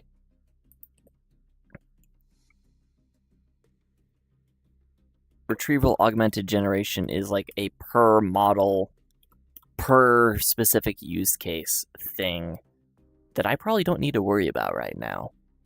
And then I'm going to run into something where it would be awesome, and I'm still not going to use it. And then eventually I'm going to be like, oh, I should have been using this the entire time. This was awesome.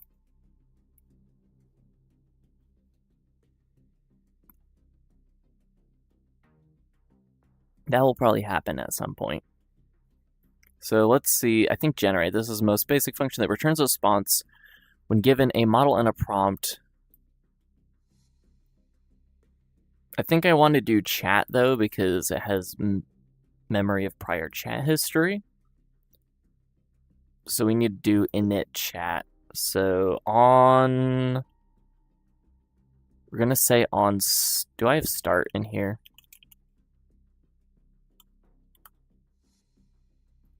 And am I able to type? Yes, we do have start. I mean, we can try this with a, with this. And just see if that works. So we'll start messages, add, what is MSG? Oh, it's just a list. So we're storing all messages.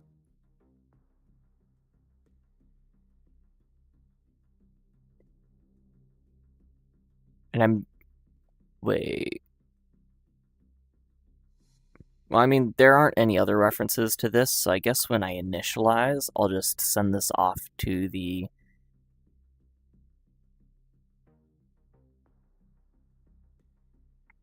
thing and ignore the response. Maybe? Unless there's a specific way I'm supposed to set, like, the context of a chat. Maybe init chat has, like,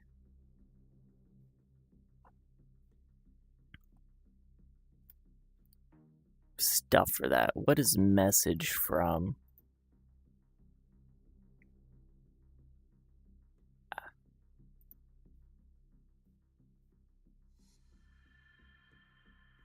Messages from OpenAI. Okay, so we need to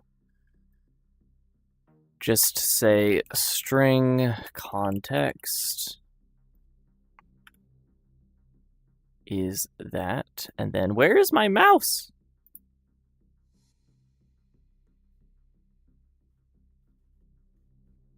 For context, the reason my mouse is drifting like I can't see it is because I can't see it. Then these dialogue path stuff, that's my dialogue system, jerry-rigged to work with an AI system. And then we are going to do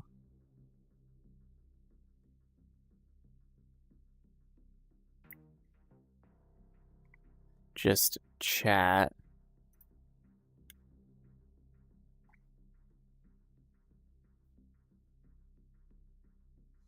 See what this looks like. Actually, that's a good idea. I will make public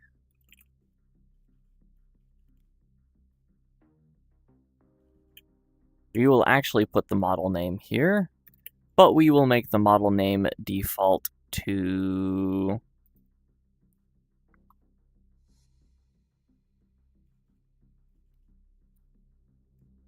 DeepSeek R1 14B.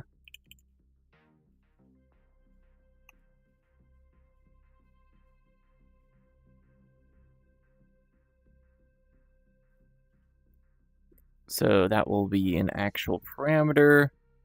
So if you guys want to mess around with this using different models, you just got to set the model name in the inspector.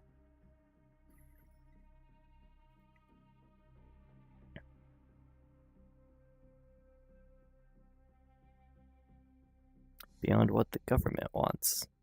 What do you mean beyond what the government wants?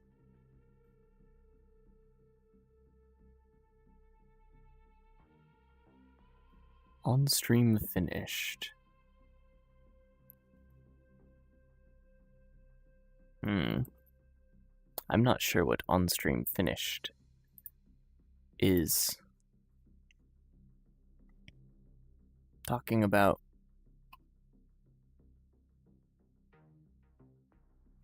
Llama chat stream.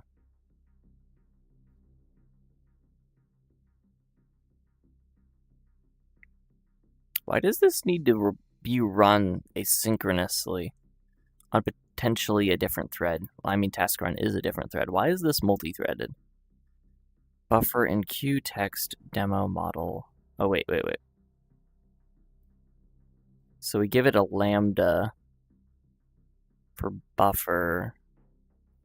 What is buffer? Is this the buffer of...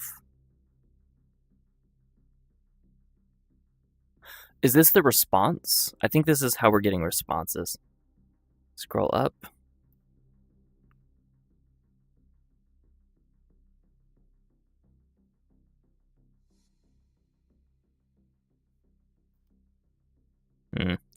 I'm going to have the streamer is dumb moment. So I guess this is just... Yeah, this is asynchronously waiting for responses.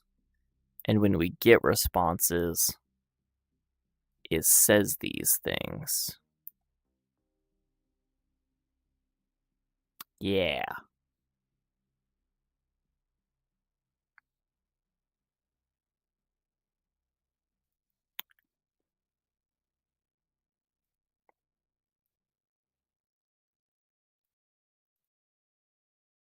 And then on each submission, they're deleting the buffer.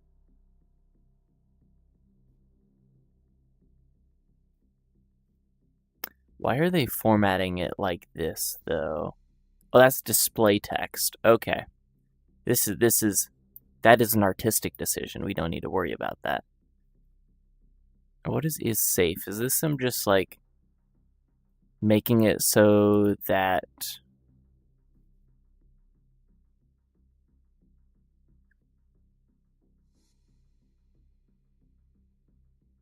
I'm not going to worry about that. But what is the is stream finished? I don't see that defined anywhere. Or stream finished. Ooh, I didn't mean to do that. It's like a public... Oh, wait, it's right here. Is safe true. So when the stream is done, it makes it so you can finally do another prompt. Okay. That's something we should have done at the hackathon. So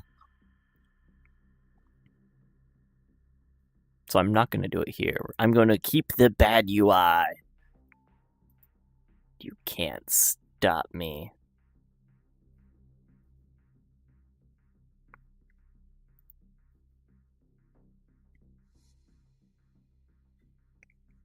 So Olama is just a public singleton, it looks like. So I'm going to init...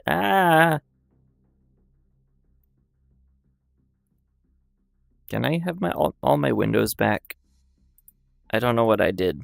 My hand tracking is messing with me. What model are you using? We're trying to use the new DeepSeek one. So DeepSeek, the 14 billion parameters. I think the B stands for billion, right? Or is that just like bytes, bits?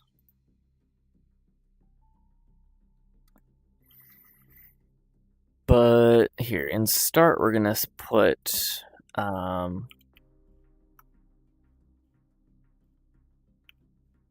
init chat. Get the history limit. 8 seems reasonable. Stick with that.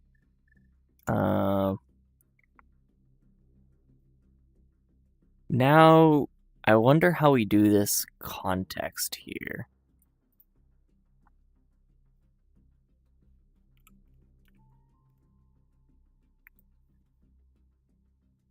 Add context in the database and calculate a vector for it. Would I just do append data and then the context would...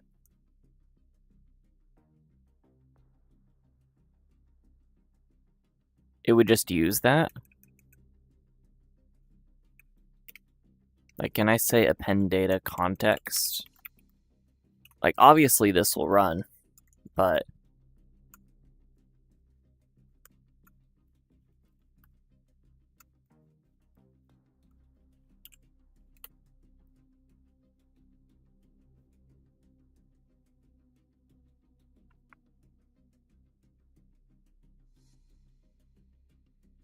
could be directly querying a database or, yeah, grabbing a file. Okay.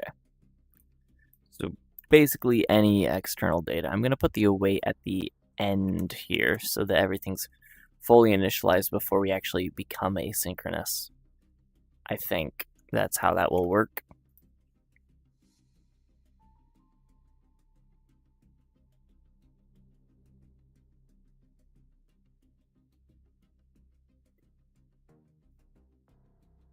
So then over here,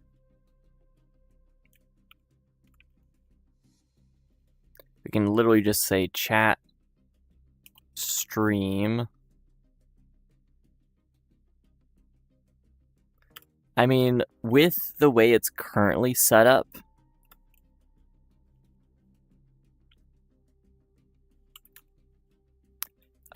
it can't actually handle streams very well, so I'm going to have to make the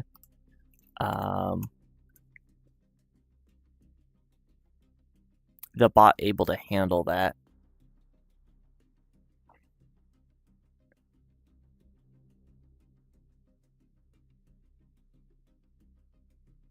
But we'll just do this for now. So I'm going to say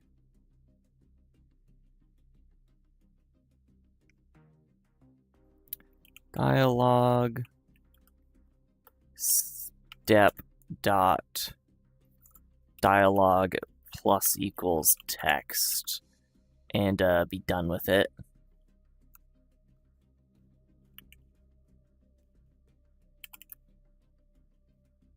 Oh, this is already async.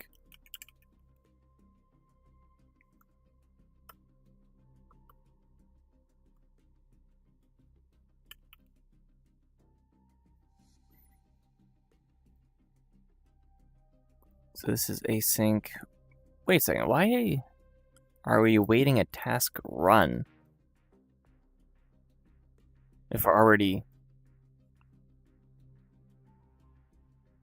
in an async thing? I am confusion. And in any case, we will pass in the model, which is just model name, and then the prompt is user input.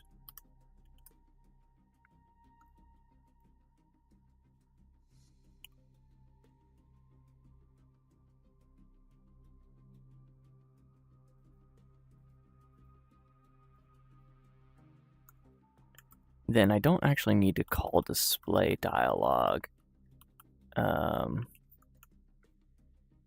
Unless, well, I might need to do display dialog.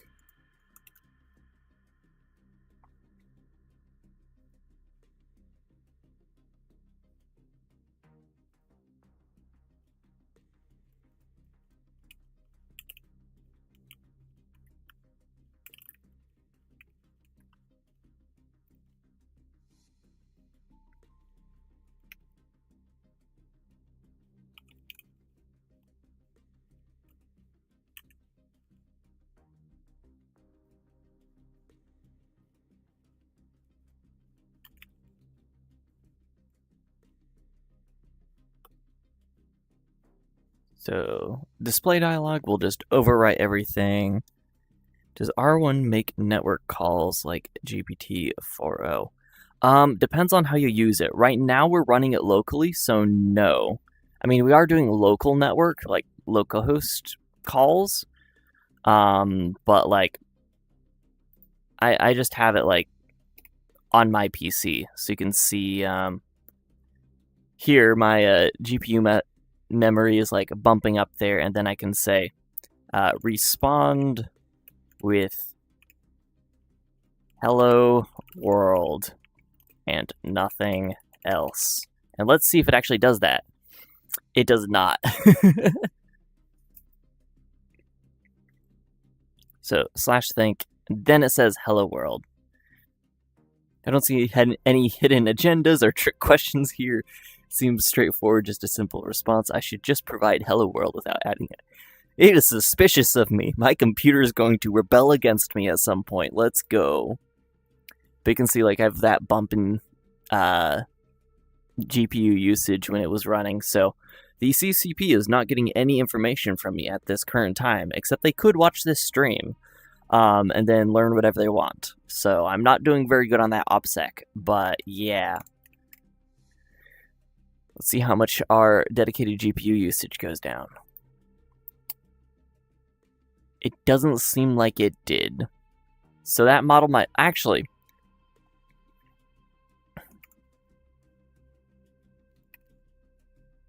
might still be running. So if I run Olama serve... Oh, it's 2 L's. Only use of 1... So it's running somewhere else. Or already running, I guess. Love to see how the frame rate tanks when it's generating or how it handles the VRAM. Given the fact that, like, I have Unity loaded into memory right now, like, we're already seeing the VRAM required for this or more. So I don't expect the VRAM to tank anything. Like, I was running the 32 billion model and Unity was still running fine. As well as, like, me streaming to my headset and everything. It's like, all of that was fine. I know. It just working is very boring. I'm sorry. I built my PC too well.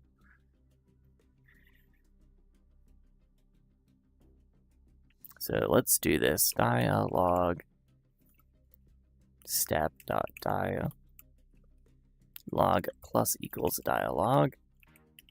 Pending dialog equals true. And I'm actually going to do right here, if not a pending dialog.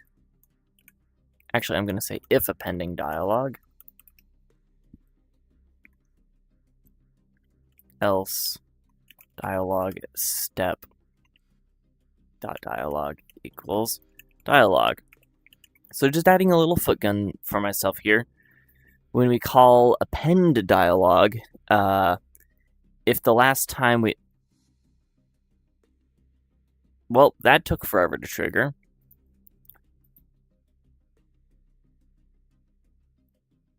Why was anything using that?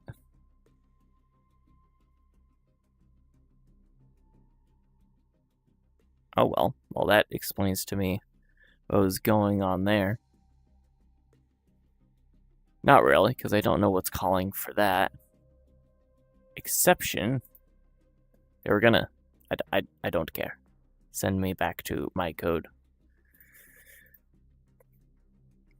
In this case, boring is good. Aw. But he wants to see me suffer and scream at the code not working. Because that is peak content.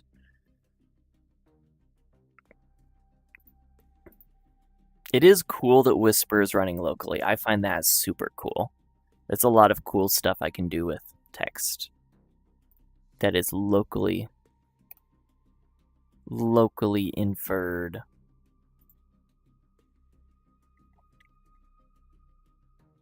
But here, I want to put append dialog in here.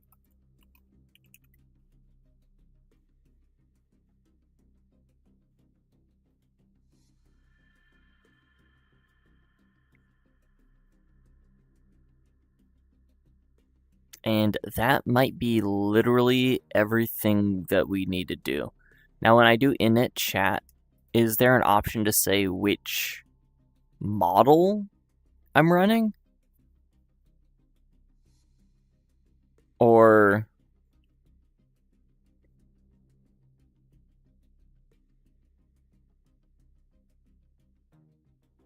yeah, no, it's fine. Okay. Oh. I am accidentally clicking into YouTube chat. We watched the Marquez video on the Samsung VR Android headset. I have. I didn't pay close enough attention yet, though. So, my takes on it are going to be very shallow. It does appear to just be like the Apple Vision Pro, but Google. And I think that's good. I think it will, hopefully will make things cheaper and things better. Competition is always good. Hopefully it's not crap, and hopefully Google doesn't Google it after 3 years like they do with all of their cool things. RIP Stadia.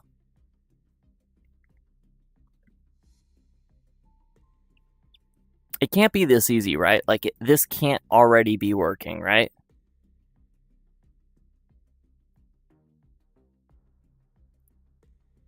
Yeah, I have Olama running down there. Well, do we just jump in and see what happens? Oh, no, wait. I know what I'm missing.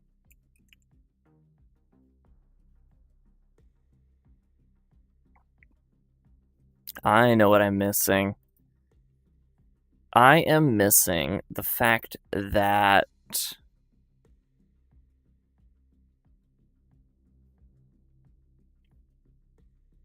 animate text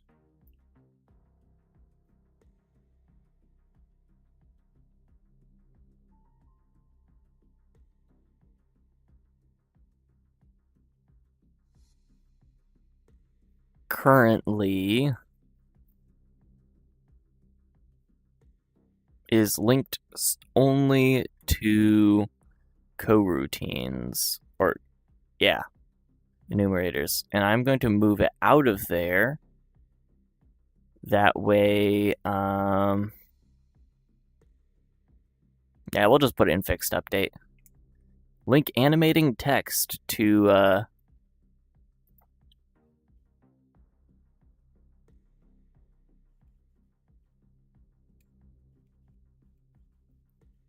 the physics time step.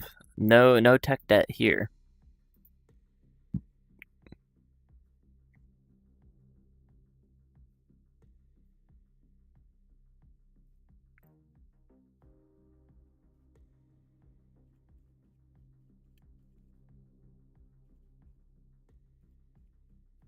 We're going to say current dialogue.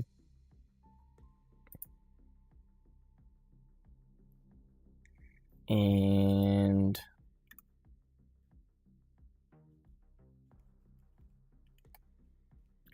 I'm also going to say, oh, why am I making this public? This doesn't need to be public.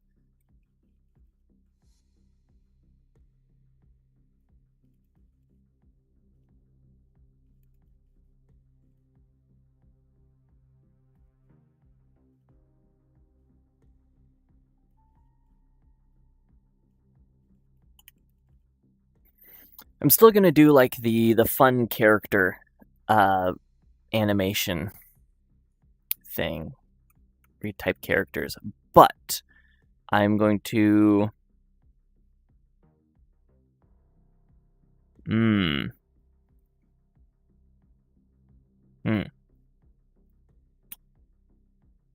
well, I still need that to work that way.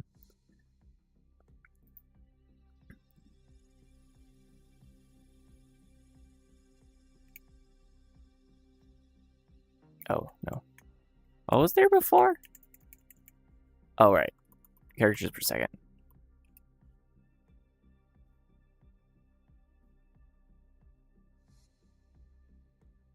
Why did I make current dialogue a float?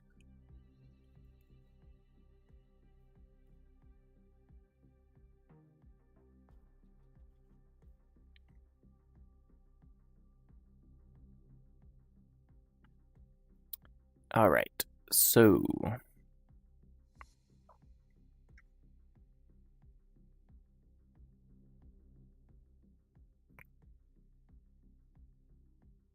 this is good. Now I can go to everywhere that animate text was before, and here we don't care, but I do want to set dialogue or current dialogue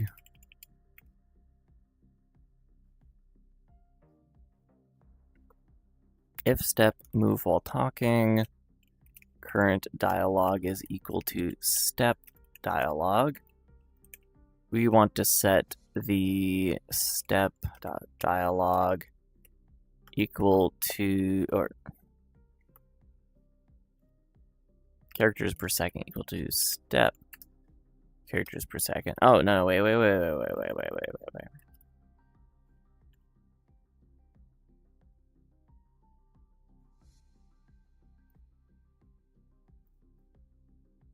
And then what was my third thing? So we have the dialogue.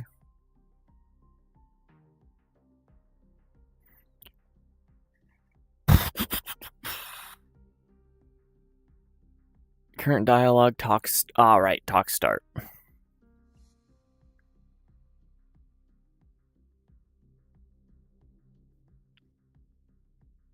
So I need to.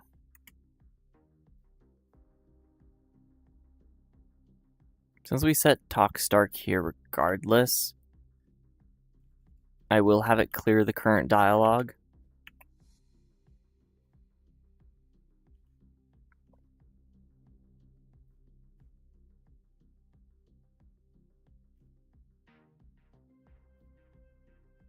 And then down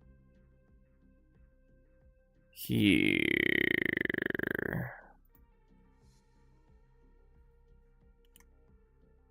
We do that. And it works. And then this while loop becomes itself.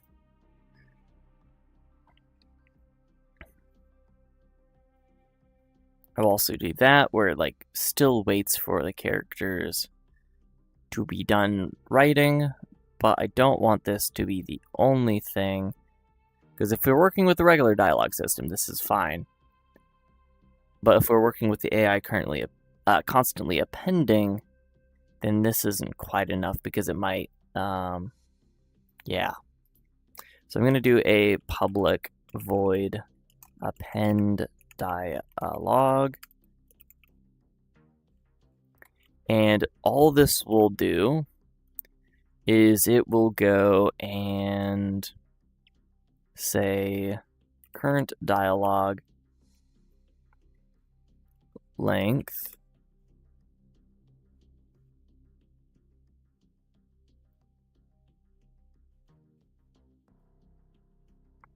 well, we need to set talk start to time minus the current length of dialogue divided by characters per second, I believe. We're doing 4 characters per second, and the current dialogue is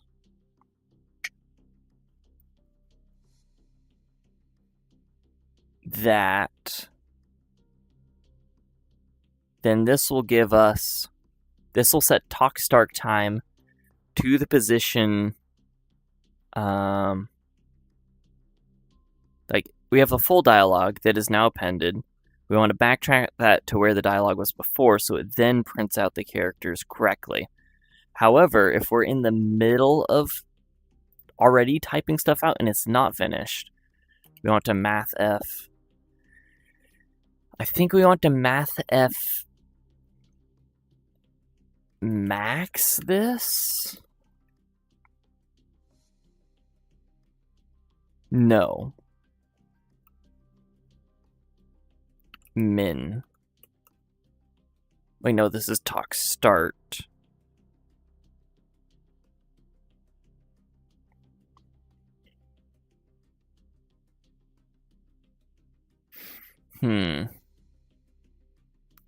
I guess I can do a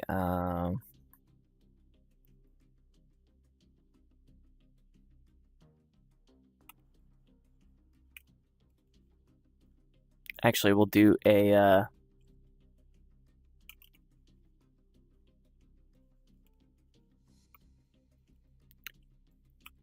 we'll do a current dialogue length, which is this.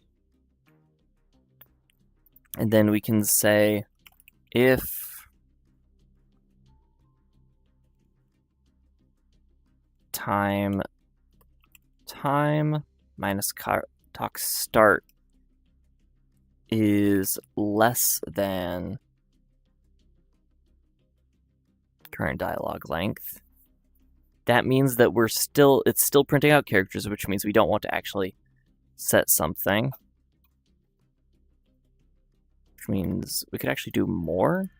And if this is more, then we want to set talk start equal to time.time minus current dialogue length.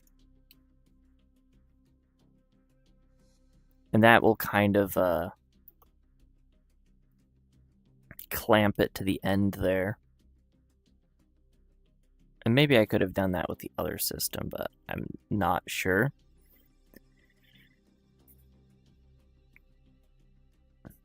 And now we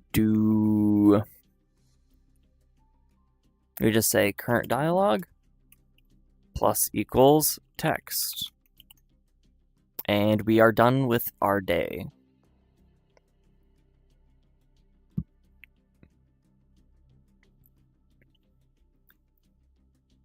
One last thing we have to do is go to ASR logic, and in append dialogue, instead of saying dialogue step plus, we want to do CubeSat dot append dialogue.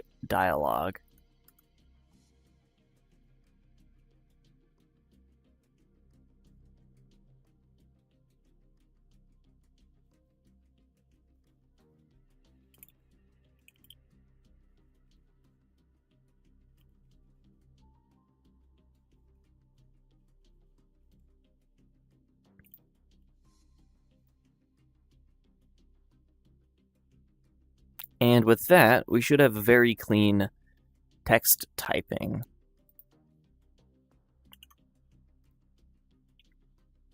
So, nothing to do but to test it out. We'll throw the console open, clear it, and then, I want to resume, and then we want to play. I haven't actually tested if the virtual desktop hand tracking will work, but I guess we're about to find that out.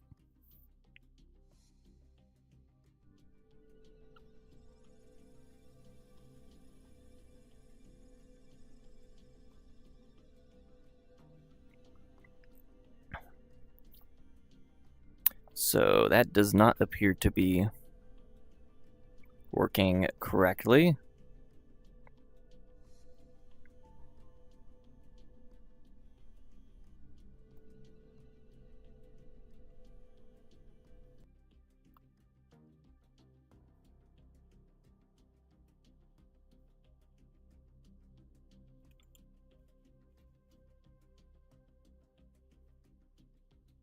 So this does not need an audio listener.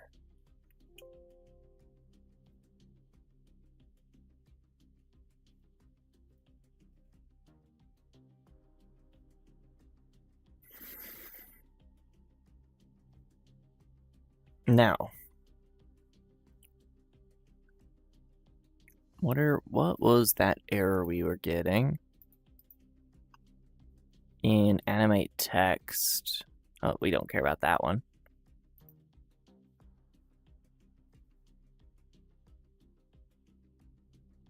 Dialogue length.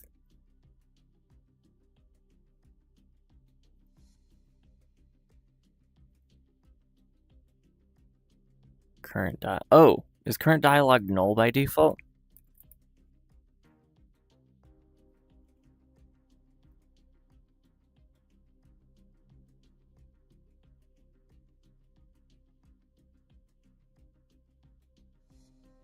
Okay, I think I may need to start Steam VR beforehand.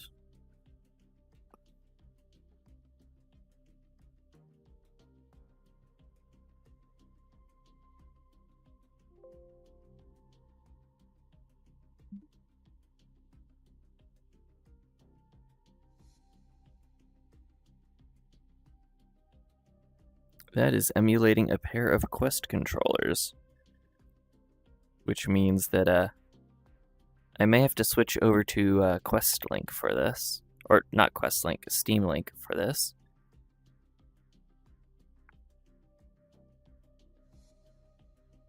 Can I...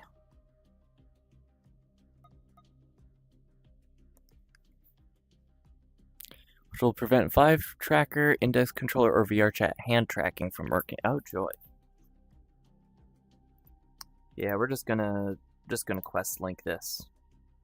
We'll switch back to Virtual Desktop after.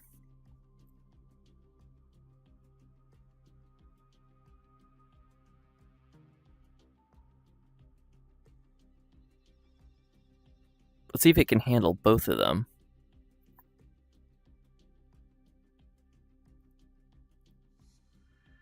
Can emulate Vive trackers, and yes, I can do that, but that is not relevant for...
Yeah, audio broke again.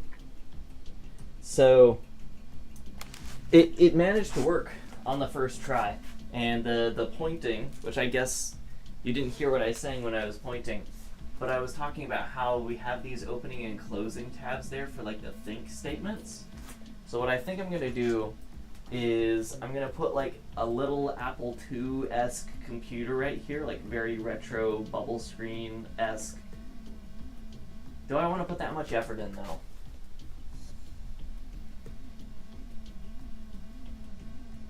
I might stick with my original idea of a panel on the wall, and then every time we open a Think tab, we'll just put all of that text on the wall over there, and when we close out a Think tab, we'll have the robot actually talk the final thought, just for the fun of it.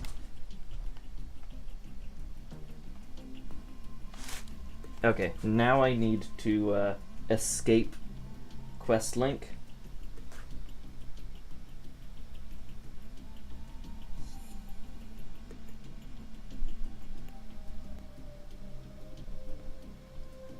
And we are going to go back to virtual desktop. Immediately plug in the quest, because this is hella draining my battery.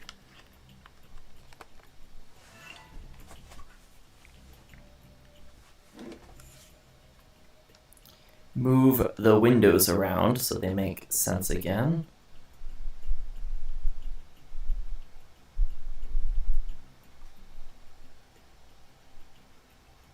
Get my chat back up, because I need to see what you're saying. What is my purpose? You entertain chat. Oh my god.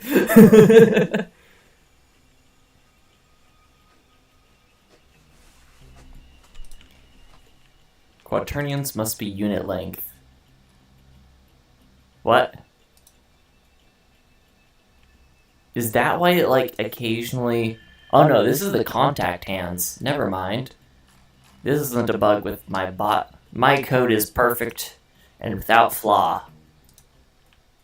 This is leap motion. Leap motion, get your shit together. Okay. Now, to making our bot more legible, we are going to make a... Here's what I'm going to do. I'm going to copy this canvas because it looks cool in the editor view, even if it is entirely unreadable in VR. And we are going to reset rotation to see where... Actually, where is this canvas in this? Why are you over there?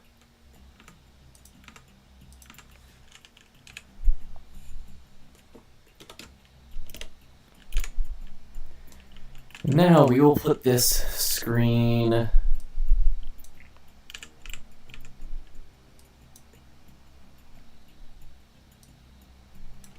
Actually, I don't want to scale it like that. Let's change the width. Oh wait, this isn't the canvas, it's the quad. You're also echoing. That's because I'm using... Oh.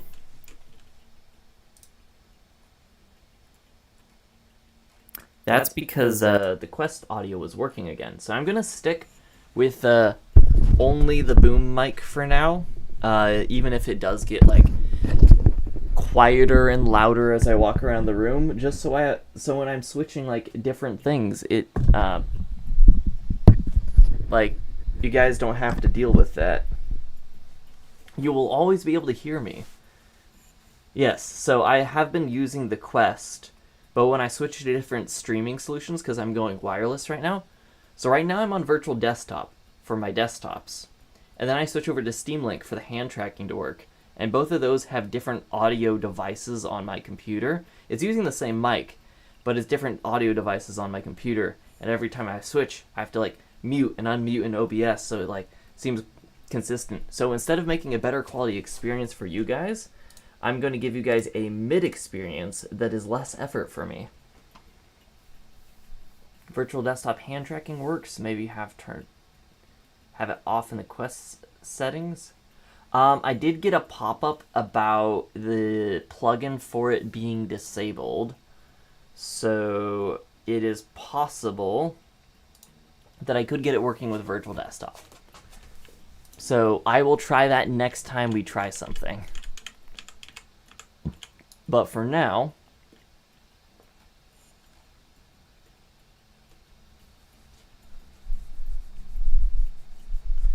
let's do this.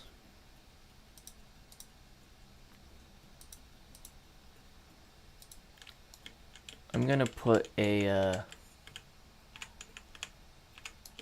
middle thing. I'm just gonna like throw it in the middle of the console.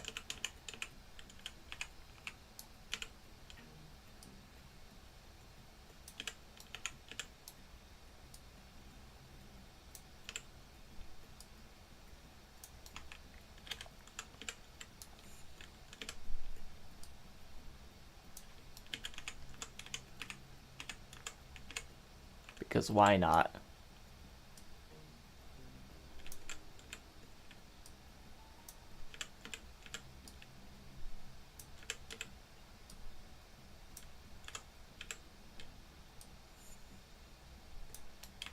Good enough.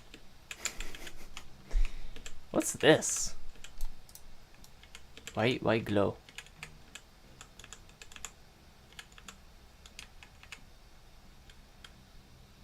Energy shield. That's cool. What if we like put the text log there? I don't know.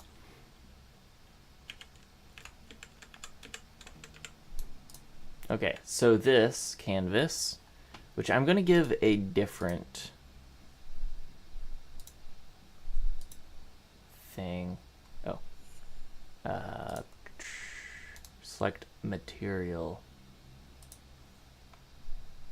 And then show me the energy shields I have to work with here. I feel like doing a different one. Let's do... Wait a second. No. Does this look good in headset or no? I don't know.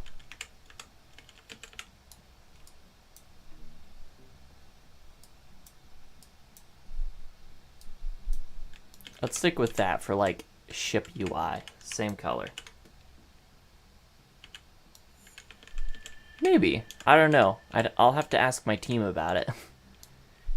Oh, this... Wait, there's shading. There's light shading on this. Here, 1 second. This is a graph. This is a graph. I might be able to mess with it.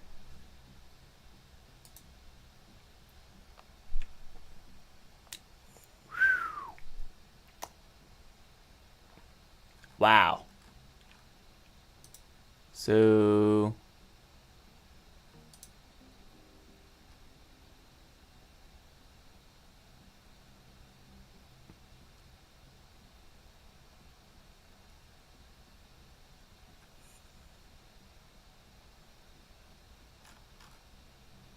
I wonder what part of this isn't working in VR.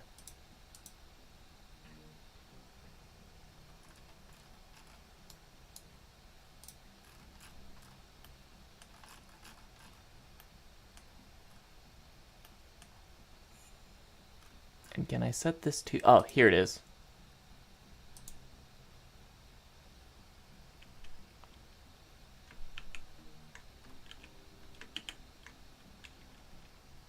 So now it is...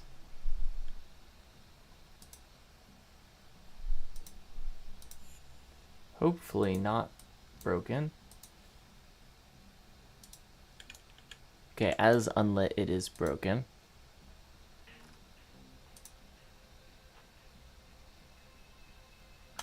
So it does actually need to be lit. I would think that you would want to make a hologram unlit. Okay.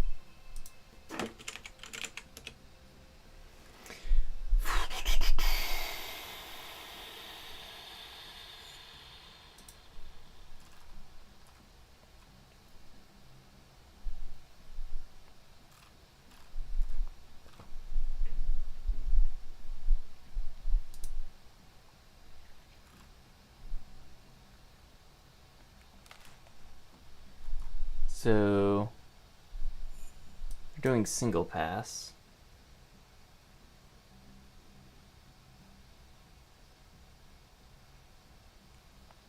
I don't know, it does look cool with like the lighting. I do want to make it look actually good in VR though, even though like, I mean, is that relevant to the current stream? I'm gonna spend 2 more minutes on it and then move on. And I'm just gonna see if I can project settings this away. Because right now we're doing single pass instance rendering. If we do multi-pass, it might magically start working.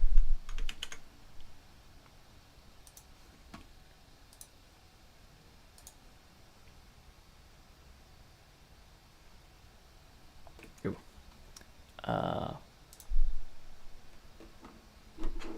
So I'm going to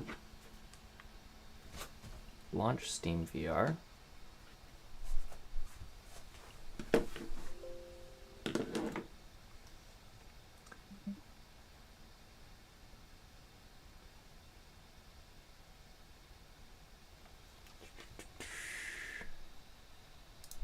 Let's manage add-ons. We're going to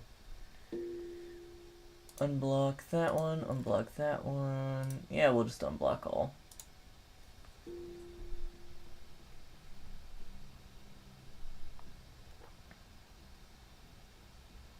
Okay, we are now in VR. We are emulating Vive controllers.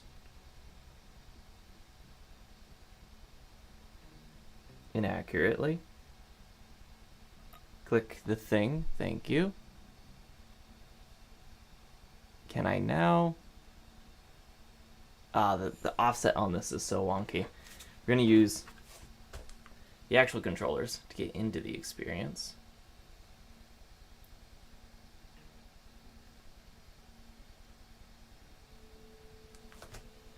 Then unplug, remind me to replug.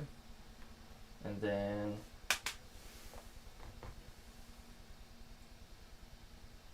is this actual hand tracking? Okay, yeah, I have splay. Yeah, it's close enough.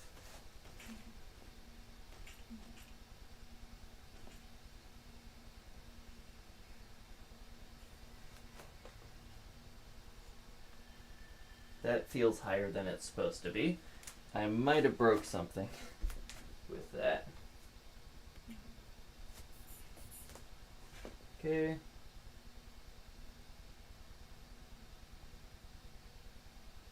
Testing, testing, just show me a hologram. Okay, yeah. Setting it to multipass just fixed that. We should have done that before judging. This is so much more readable. Wow.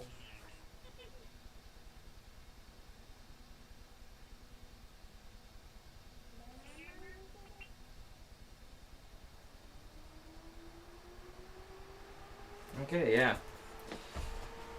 RIP. It was one setting to have the shader look really cool. Jack, we fucked up. It was the singular setting that makes all the shaders work, and I didn't think to fix it. I am angry at myself because I know that setting fixes the shaders that aren't working. I'm not listening to you anymore. Stop talking. Just stop. You think way too much. Okay.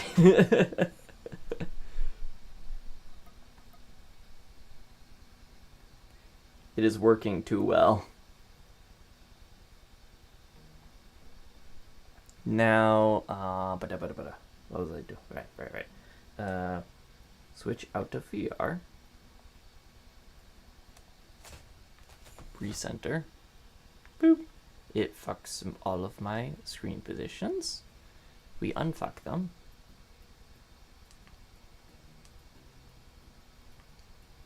And then we exit Steam VR.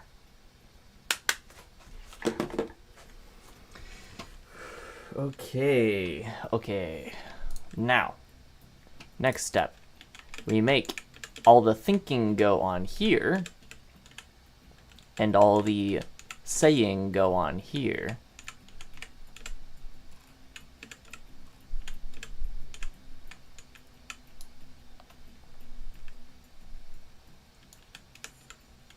Except this is far too bright. I'm gonna mess with the shader here a little bit.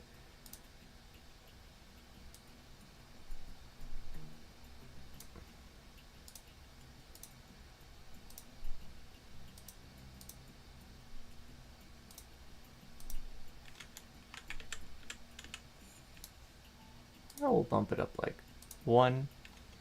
Okay, that's good. That will be decently readable enough. And then on the CubeSat, I'm gonna put a, actually no, we're not gonna put this on the CubeSat. We are going to, yoink the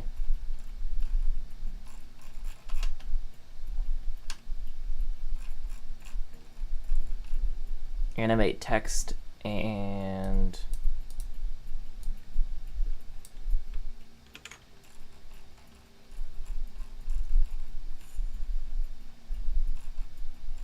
wherever I put append dialog.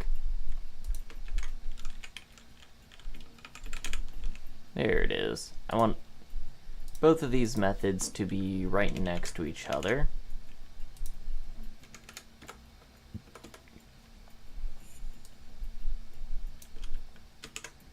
And then we're going to create a new script called thinking debug.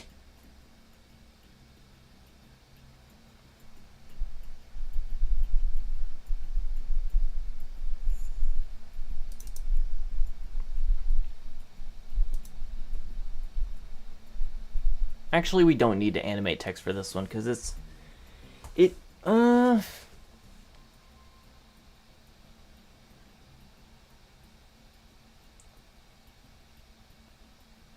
yeah, I don't want to animate this text because I want it to appear as fast as possible, which means we can literally just do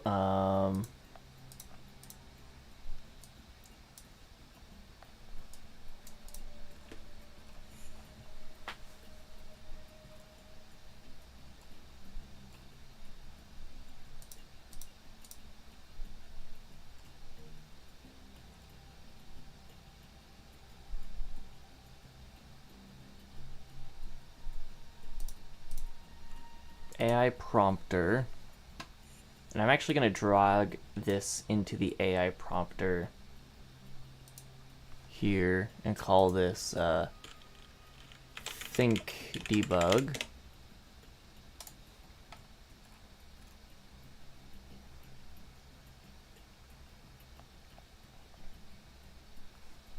And we're just going to apply this.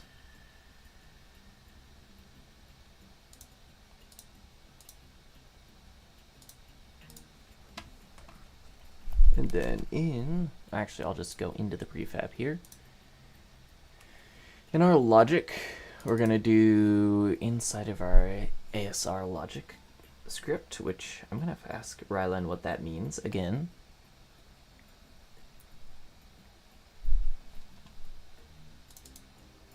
Give me script. There we go. Private text mesh pro UGUI, I believe. Thinking debug.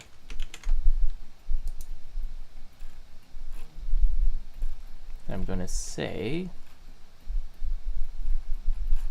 well, actually, here we'll do also private bool is thinking, set it to false.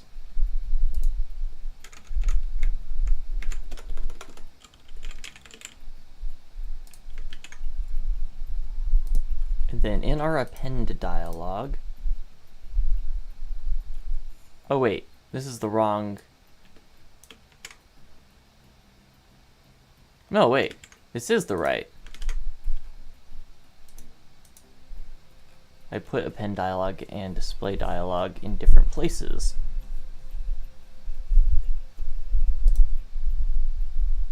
I'll say, if not thinking, go here.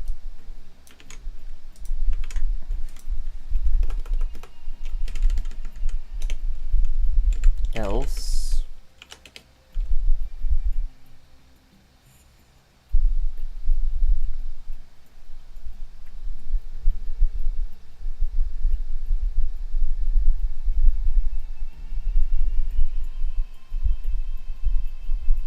we will do, well, first I have to do this dialogue. I'm unsure if thinking is always its own message or a different message.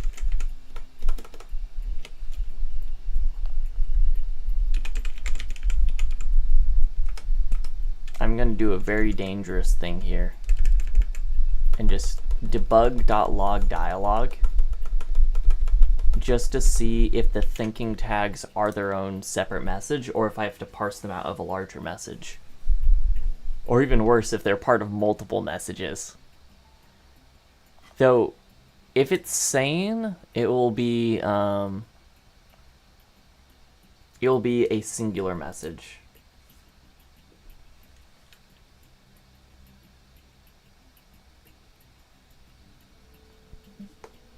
Ah! Okay. I forgot to plug the headset in.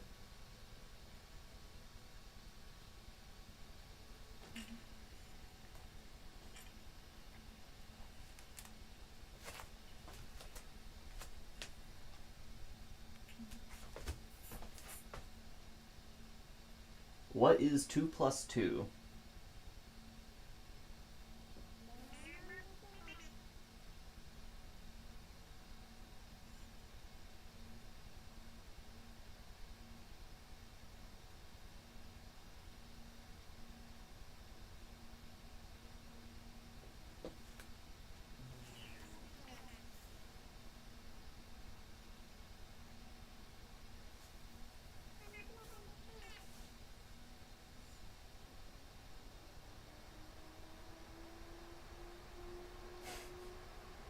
There we go. That was actually a short answer. Thank you.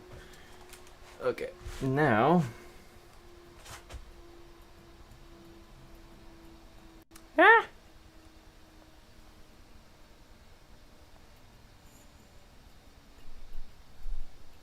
I'll just exit out of the game.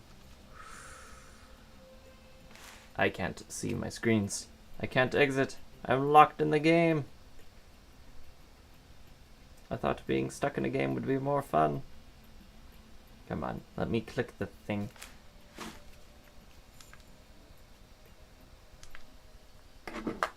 I'm stuck because the offset on index controllers, emulated index controllers, makes it so your fingers are lined up with the cameras and it can't see you pinch. What was I? Right, I was gonna plug my headset in. That's why I was leaning over there. There we go. Now, I'm just going to exit out of Steam VR. Yippee! SAO moment indeed. Alright, I will send a video of when I have it finished. Because I gotta post this on social media. It's cool. But yeah. Thanks for sticking around, Jack, though. Did appreciate it. Let's see, so think dialogue, look at script. This is what was causing that to be the way that it is. QA in another world. QA.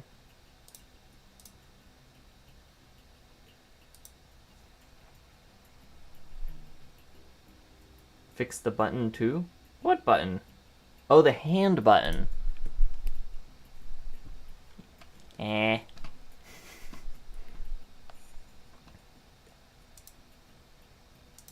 I can just magic that away. Forget about it.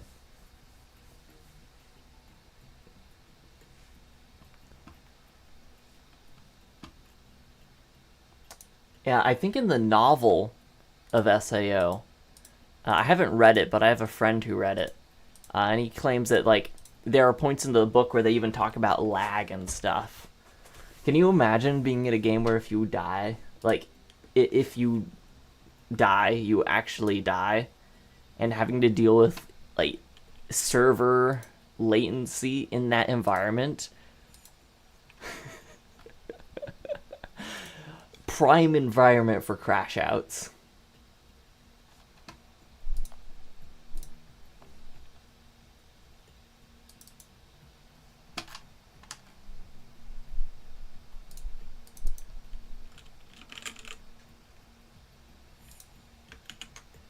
Oh, dang it.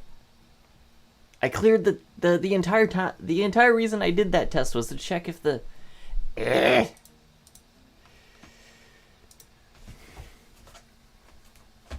One second. I have been...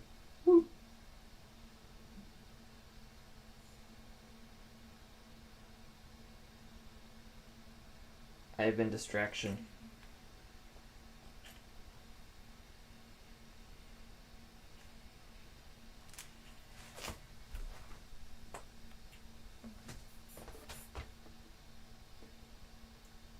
What is 2 plus 2?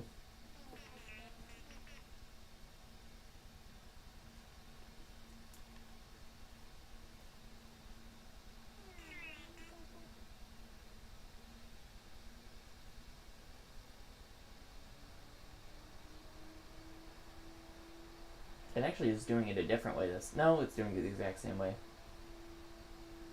Okay. Now, I actually have the boxes separated differently.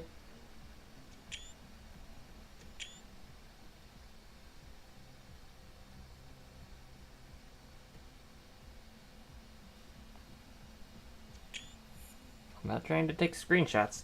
I'm trying to escape! Okay, we're just nuking Steam VR. Because I can't escape.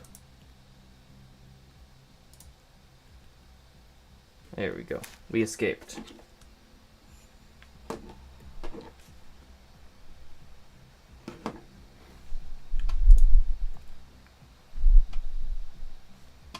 And now let me move Unity back onto the other screen. Console. 2 years, chat will just be R1 bots trying to tell you to fix what to fix in your Unity C. The VCs are drooling.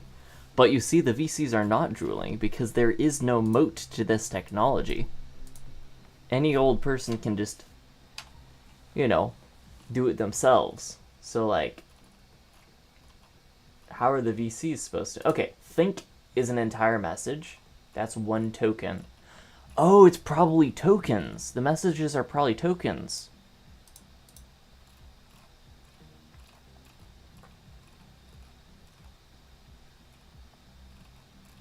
So I'm getting message... Because these...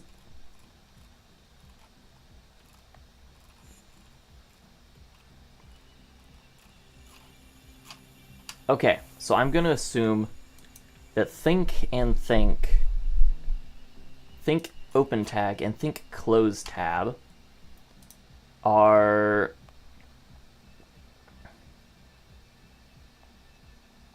Yeah.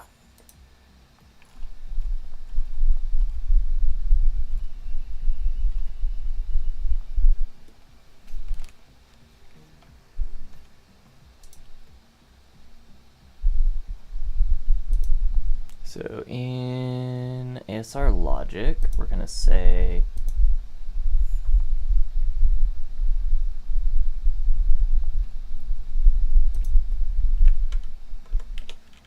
if dialog equals think, is thinking equals true, else is thinking I want the think tags to be part of the debug view. So I'm going to say let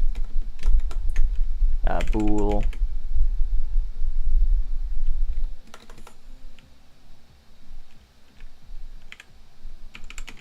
next think. Hear me out, an anime-style game where the NPCs never speak, but you hear their inner think tags as they fight you. That would work so well, because this thing is just a Death Note monologue the entire time. And, like, you have like a riff on the Death Note, like, dun dun dun dun dun, like, just going on the entire time. Or even better, you like make it a chess game, so you just hear him going like, oh, but if I move there, you could do this move. Oh, but I'm not sure about that. What if I put the thing here? Then... $1 more billion to AI startup. So we're gonna say next think is thinking, and I'm going to set next think to true.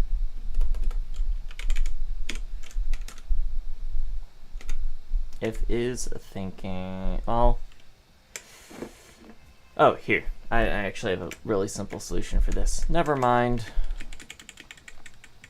We'll just directly set is thinking. Or no. We'll just obfuscate the think tags. I'm being too fancy. This is too fancy for a Twitter shitpost.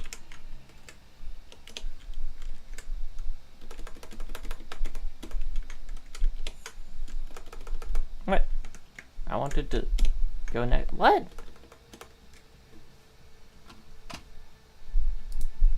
That's what we just return else.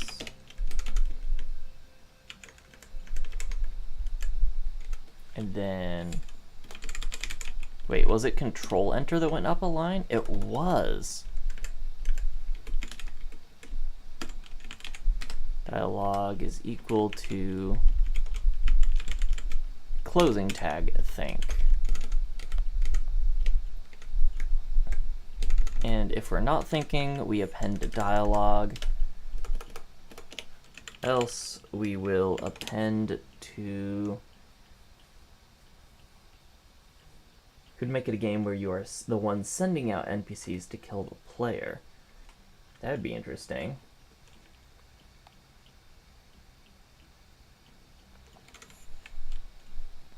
And we'll just say if thinking debug, and we actually don't want to do is not equal to null because that bypasses some Unity lifetime checks.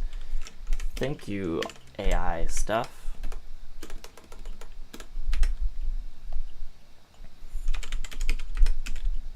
Thinking debug text plus equals dialog. All right.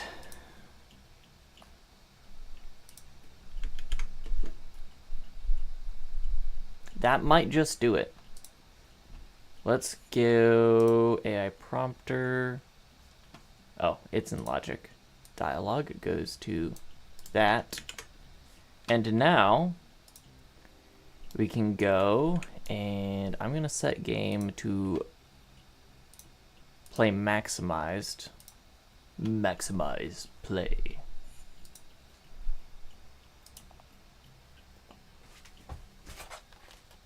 And now we're going to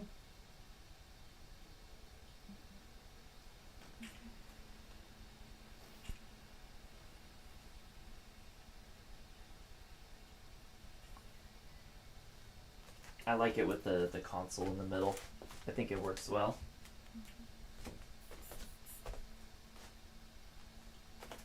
Hey, look at me. Look at me when I'm talking to you. What is 2 plus 2?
What is the closest star? What is the closest star?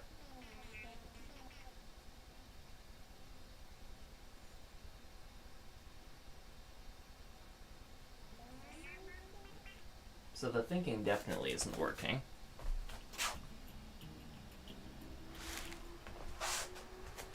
But it definitely, it's definitely splitting the input correctly. Ooh, something's lagging everything out.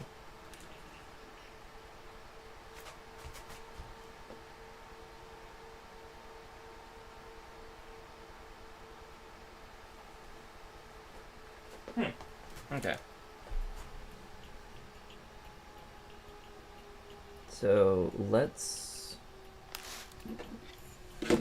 I'll just controllers this. Actually, I'm going to recenter before doing that so my monitors are maintained. And then we are going to switch to desktop and stop playing. Set this to play unfocused instead. And I don't need these debug logs anymore. Nope. Nope. Nope. Why won't it let me close the box? Okay. The think might have a new line at the end or something. Might even have multiple tokens. Well, I think it's working because it's not displaying any of the thinking text. It's only displaying the solution text. So my only problem is that the thinking isn't being shown, which is half of what I wanted it to do. I don't want this debug anymore though. So let me just double check that the text is actually visible and stuff.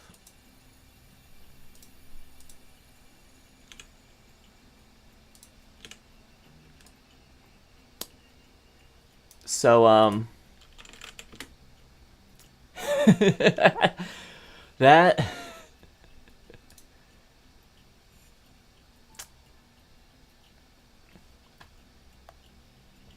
that might do it.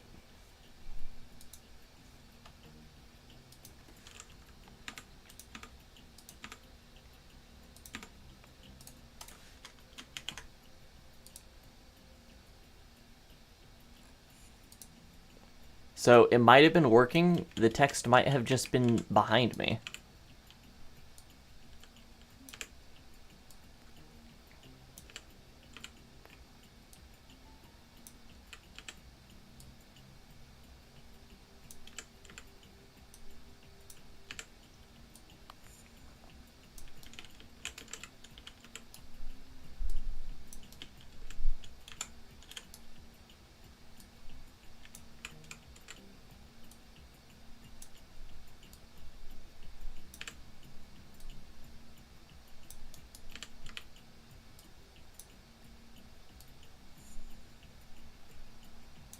There we go.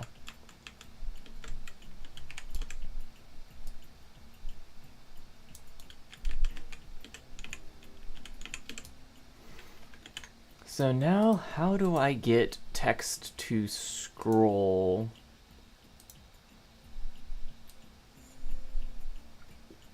It's about there is where I want it. So we'll do scroll rect.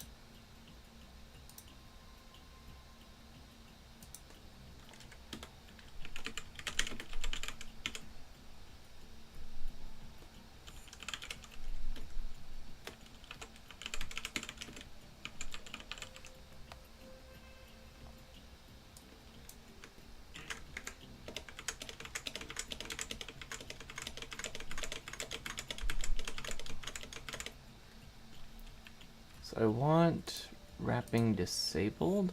I want... Ooh. I do want masking.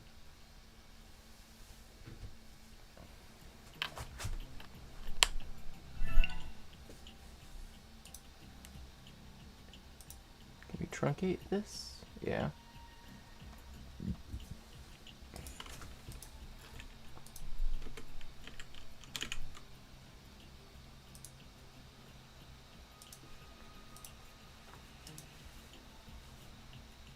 And we want to align to the bottom.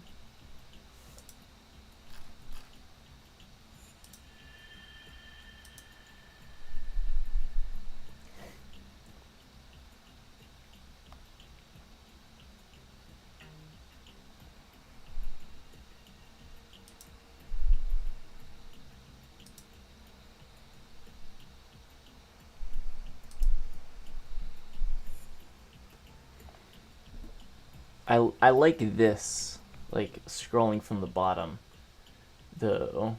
How do I get it to scroll rect, but also mask itself?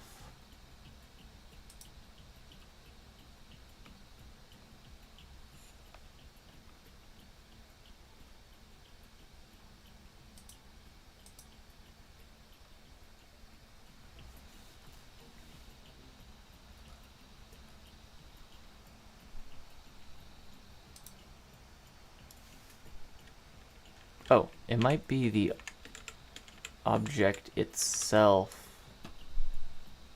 or no.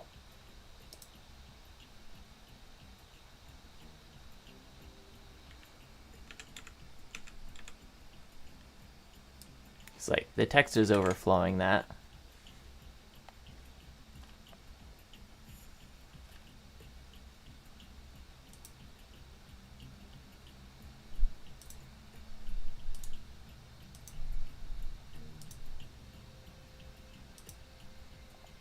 I don't like truncate because it's deleting the output unless I can change the rect here.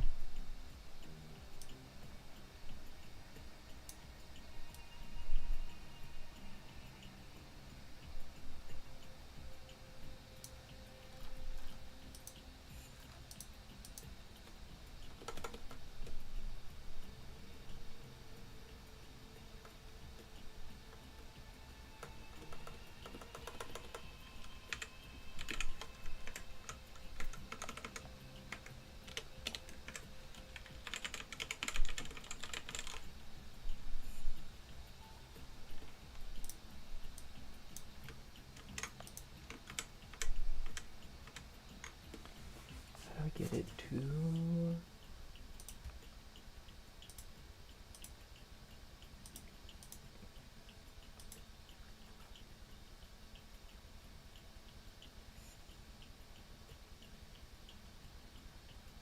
or I could just do like a max lines thing. That's what I should do. Let's see, what's it right now? 1, 2, 3, 4, 5, 6, 7, 8, 9, 10. We'll do max 10 lines.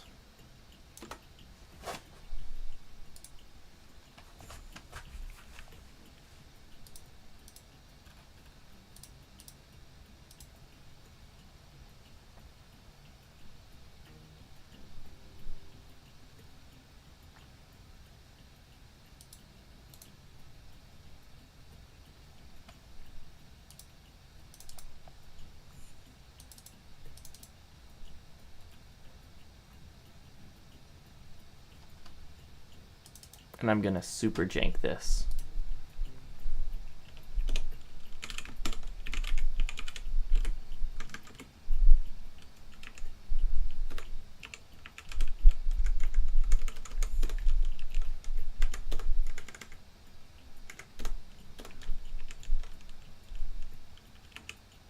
I'm pretty sure new line is a token. So down here we should have one of these that is, yeah. See how this is like one bigger than normal? That's because it's a new line. Or multiple new lines, I'm not sure. That looks like it's a dot new line. Let's do a contains new line to be safe.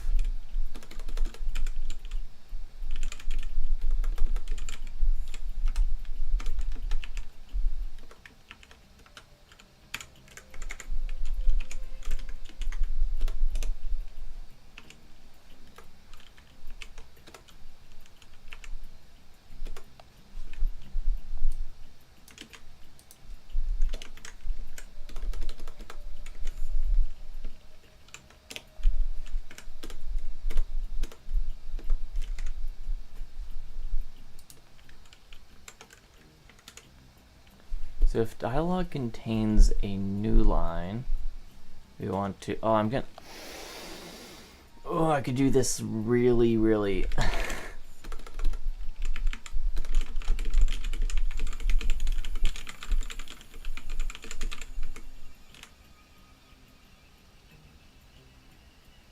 Oh, that's fun. SOG video. What does that stand for? The scandal about DeepSeek. What type? And is it American propaganda because they are scared? My excuse is I started working on this before. Okay. We will check the wrong chat. Oh wait, that is on my other screen. That is on the hidden screen. We're good. Oh, some ordinary gamers. He would make a video on DeepSeek drama.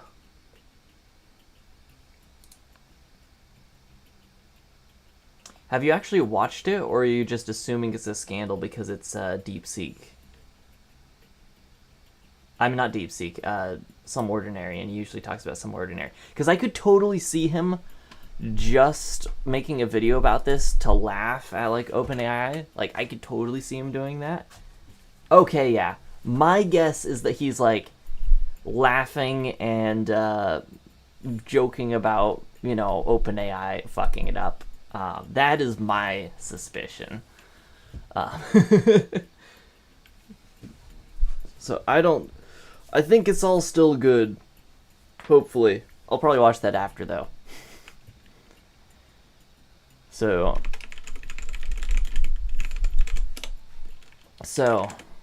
we're gonna do lines is equal to new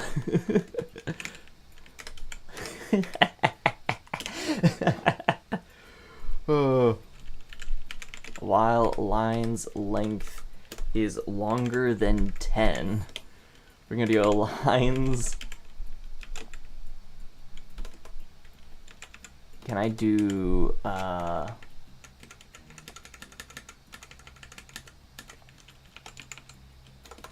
do pop front?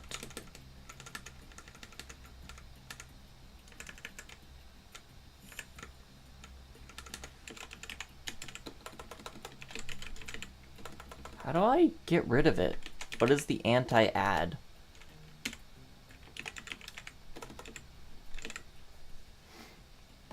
What is C# list delete? T remove. Okay. Wait. By index.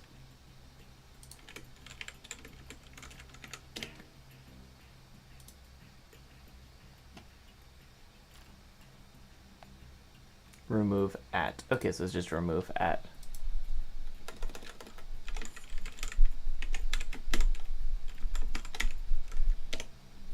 This. Oh wow. Oh wait, is this a? It's probably a raw array, isn't it? Not a list, and that's why it's being weird. Yeah.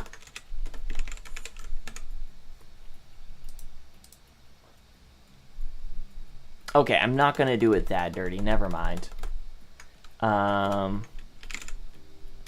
For I is equal to dialogue dot length minus 10. I is less than dialogue. Oh no, lines. Yeah, you're right, lines.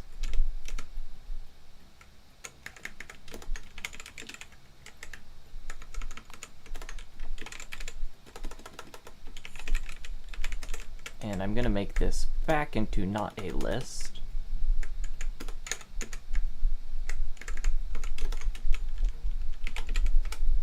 And then we're just going to dialogue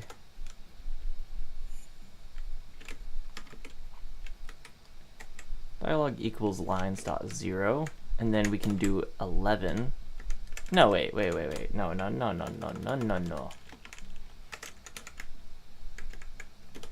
AI trying to foot gun me. I already said I didn't care about the performance of this.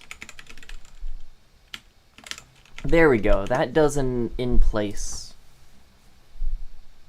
delete of that. I could do this with less allocation.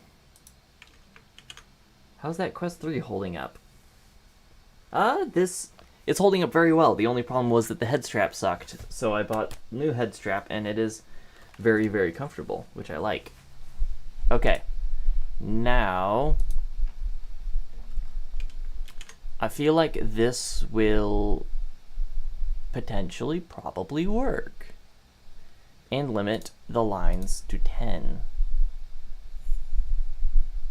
And we don't even have to do an if statement. Well, actually, we should... Oh, we do. Yeah.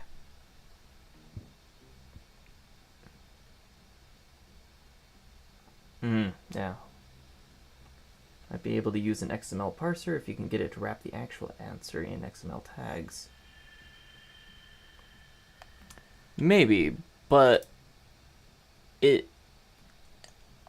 removing all of the thinking, yeah, the facial interface could be better. But like, with this strap, it's not entirely on my face, so it's mostly fine. Alright, we're gonna try this out. I'm so confident we're gonna play maximized. Let's go. Beam me in.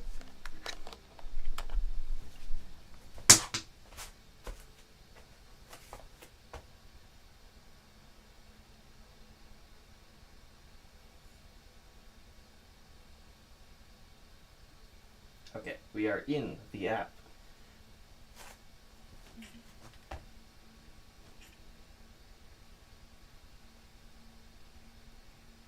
Behold, space. Now, we are going to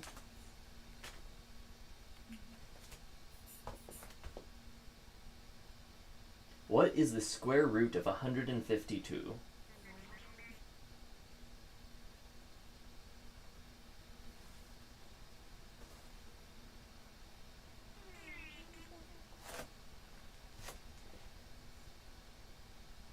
I shouldn't have play maximized this. I need to see other windows now to debug this. Where is my text? Where is my text? Why no text? You should be text.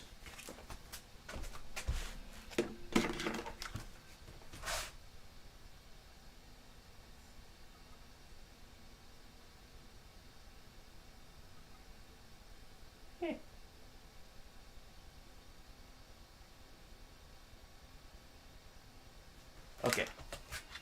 Now, let's center while in VR, then switch to virtual desktop. Switch to desktop, we're good. So I'm gonna give the recap of the last 2 to 3 weeks since I watched your streams. I was mostly working on asset system refactors. Would it eat up all your tokens if you asked it for something like a Fibonacci sequence? We are going to test that.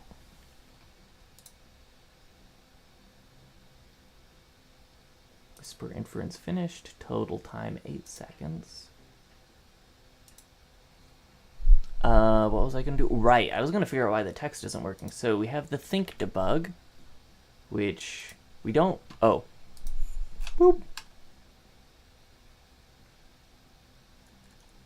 That's our usual. Oh, here's one. Dialogue. Lines I. Lines length minus. Oh. That might do it.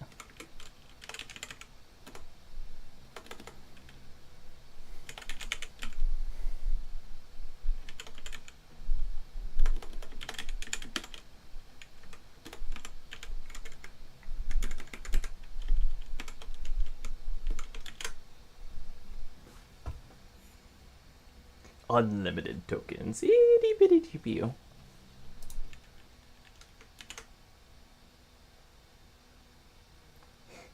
Imagine you accidentally created a Mandelbrot out of nowhere. Maybe if I was still printing everything to the same screen. So yeah, that would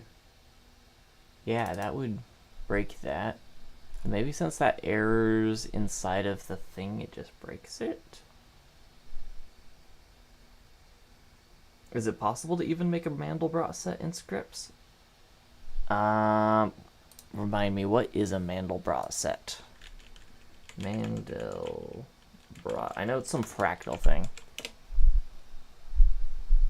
Yeah, it's literally fractals. You search fractal and Mandelbrot pops up. Okay.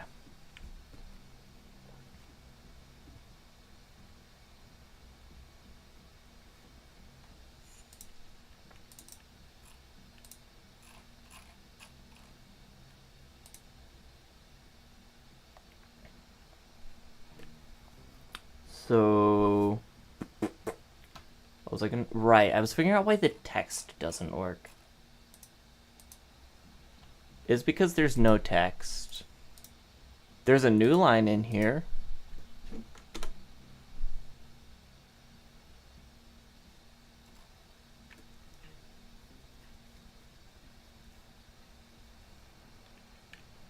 But maybe it's just because of that one error with the index being out of range. Do I have more index out of range? Or did that just like kill the thinking process when it got that one? I have a suspicion that because there was one error in that script and it killed it. Anyways, this part of Brain Engine or no? So this was my reality hack submission. We were using just like a raw OpenAI key, but I'm like, nah, I want to run an AI locally now. Literal state-of-the-art AI in front of him. Google's fractal anyway. All right, sorry. Here, let me backtrack. What is a Mandelbrot? Here, let's figure this out. Yeah, I really want to know what a Mandelbrot is.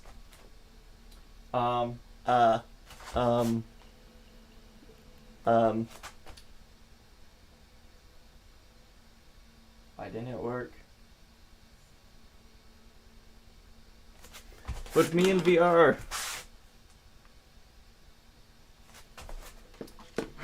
Yes. So.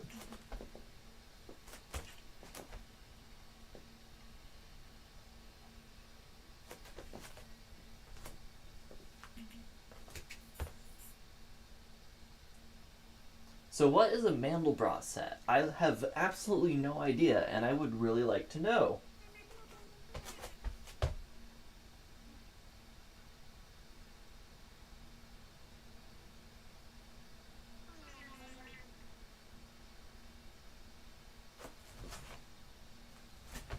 Oh, there we go.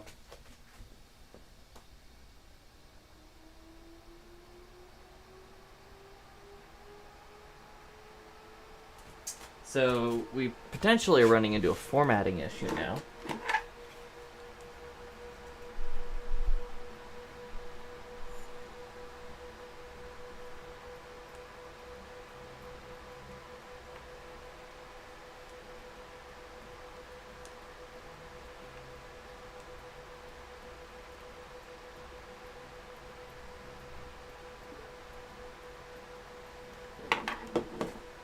Yep.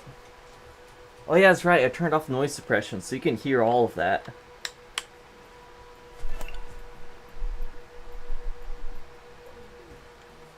Headset battery is low. Please plug in your headset. Actually, I have a battery that has been charging here for the past whatever. We'll just jack that into the back of my brain. There we go.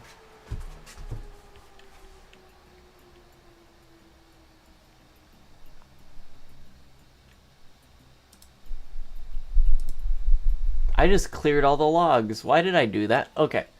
It's okay. So we have all that here. And it's not showing up properly. Come on, game. This is the last thing I need to do before my Twitter shit post. Work with me here. Doesn't look like it's accurately scoping it, but, to only 10 new lines. Oh. Wait a second. Each one of these is not a new line in the thing. Okay.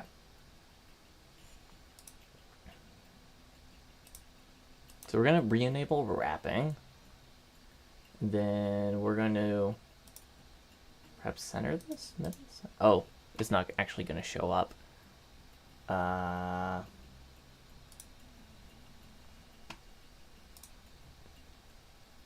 Wait, was it just wrapping I need to do enable? Enabled. Oh wait, I don't add new lines back in. That's why.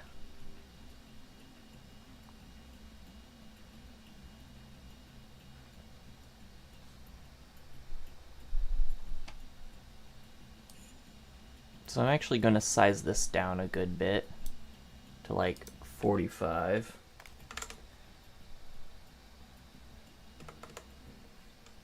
Maybe even 30. No, 35. 35 is good.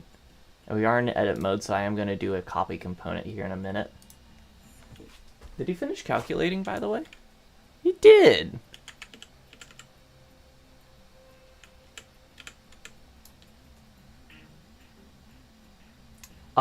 Yes, I have blue screened it before. Maybe not with this current hardware, but I have blue screened it before.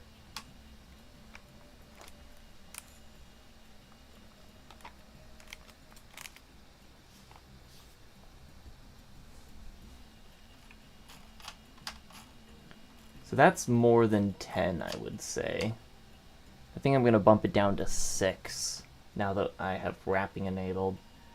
So, can I keep it bottom justified? I think yes. 1, 2, 3, 4, 5, 6. I'm gonna limit it to 6 new lines to be shown here. Oh joy. Oh, blue screen of death. Oh, okay. Yeah, I have also blue screen of death while doing Unity physics things of all things. Apparently, if you like fling yourself far enough into the distance fast enough, that can actually crash your entire computer.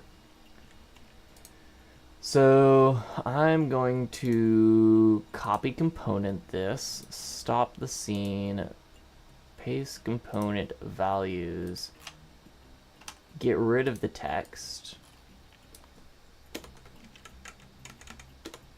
We now have a clean slate. Gonna save that. And then we are going to go here and in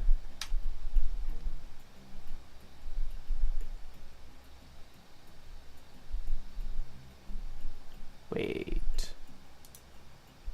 a second.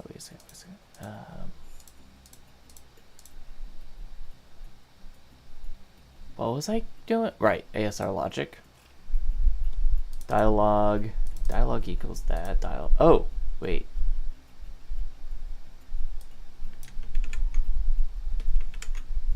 So, we don't do that yet. We say text is equal to that. We say text is equal to that line. And we say text is, well, actually, we just put the plus new line there.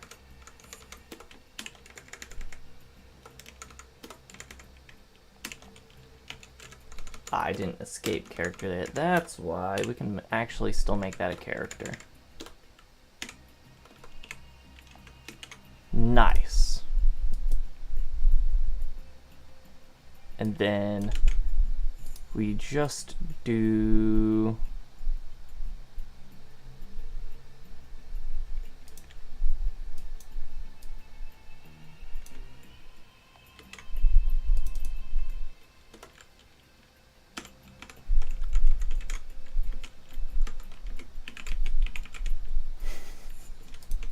Oh, this is so inefficient.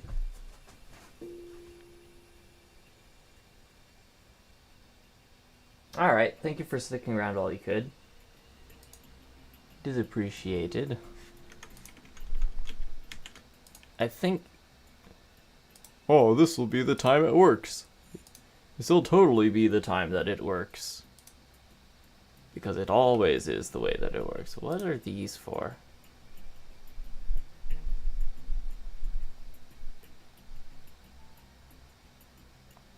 Looks like we're running into the limitations of my font, which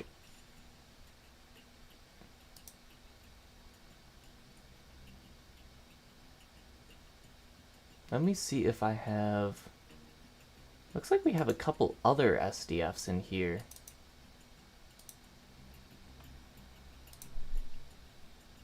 What do these look like?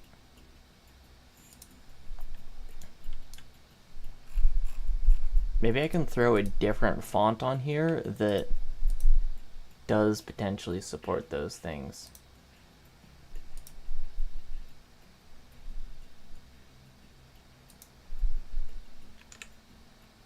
Oh, right, scene.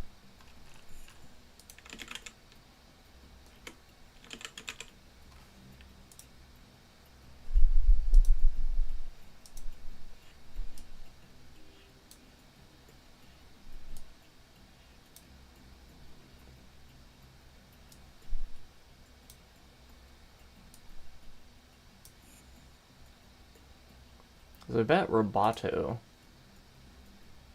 would have it.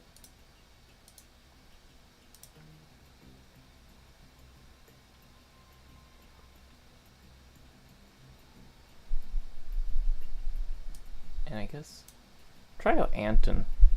Anton Hand, developer of H3? No.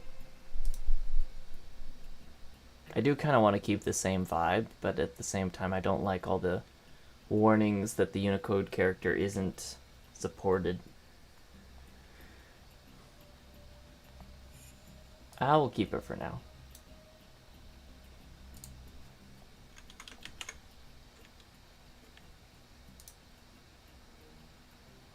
So yeah, let's try this out. In fact, I'm so confident we're breaking out Oh, wait, I have OBS running. I'm streaming, of course I have OBS running. Don't mind me.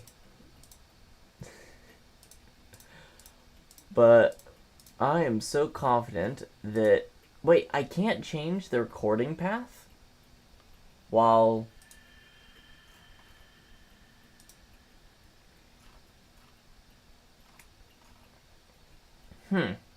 I can't change the recording path while streaming. So, I'm going to launch a second... I'm going to do what I was going to do before and launch a second instance of OBS. We are just not giving my... We're not going to give my computer any respite whatsoever. So look at this. Not streaming. No input from there either. So I'm gonna go to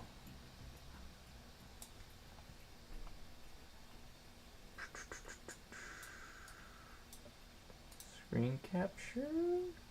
No. Like app recording.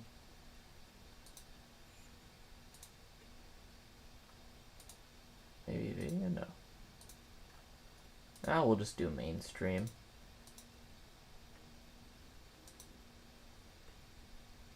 Maybe Unity scene?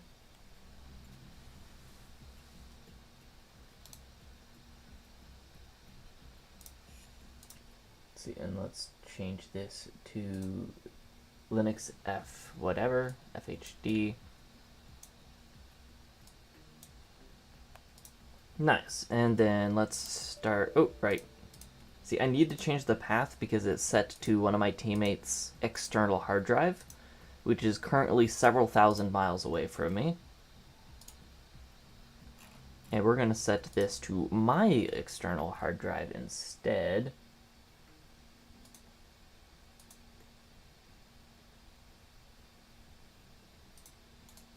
And set this to...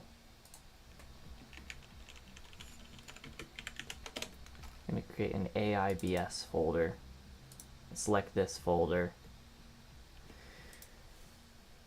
And then I'm just going to record to MP4 because I want to share this. And start recording. So we are now recording. I am that confident that it is going to work this time. Let me reopen chat window so I can actually see chat if people are in chat. Okay. So, recenter.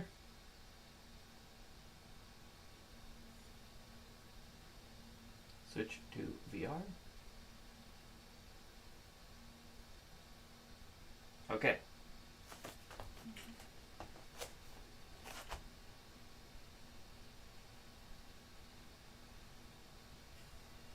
All right.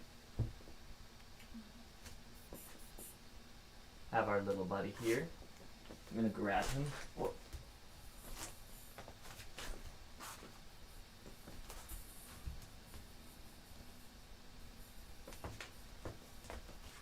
Just kind of bat him around because I can.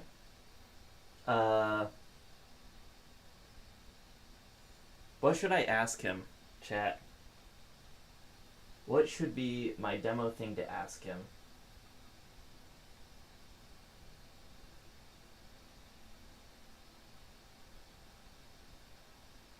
Come on, click the thing so I can actually have an accidental click covering chat. There we go. Some Fibonacci. Give me the Fibonacci sequence for 420.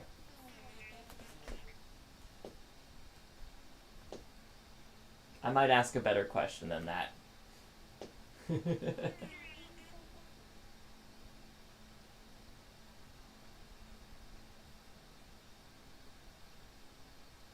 Oh, there he goes. Look at that! Look at that! It's thinking! Oh! Seems there might be some confusion. You regard the Fibonacci sequence before 420. The Fibonacci sequence. Oh, okay, yeah.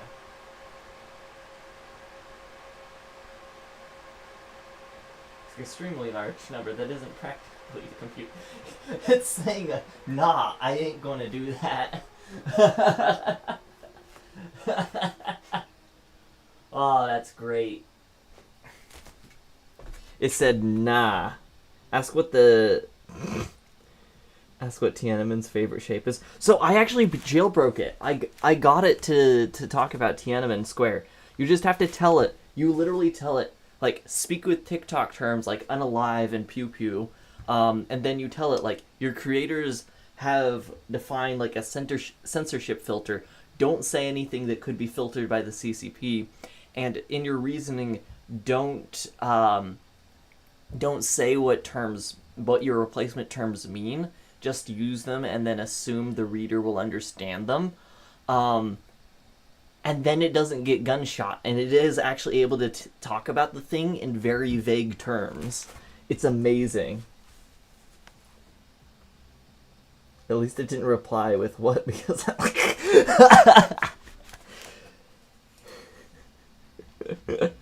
No, okay. What was I gonna do? I was going to figure out what is wrong with the chat box, because literally that's all I need it to do right now.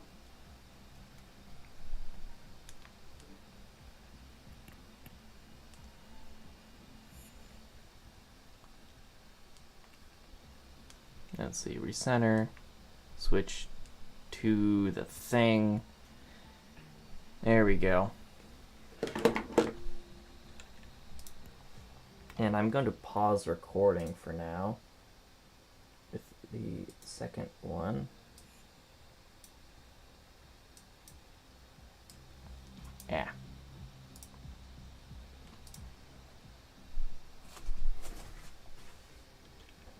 And then we are going to figure out why broke, why no work, why the way that is.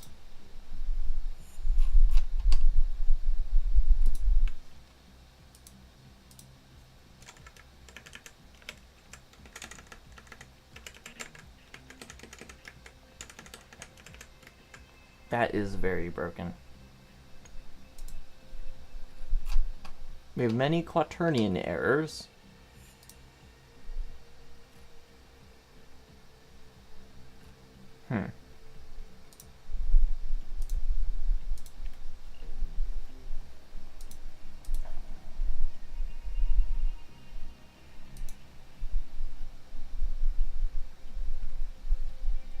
Maybe I just need to put this on a different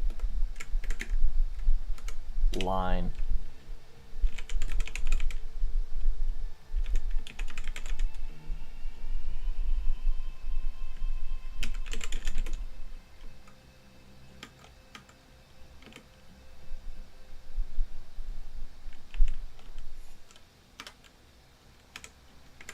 Oh, no. I know what's happening. I know what's happening. The problem is that every period has a new line right after it, and I don't have an else here. Else we just want to do thinking debug.text plus equals dialogue like that. So you're just discarding all dialogue that didn't contain new line, which suboptimal.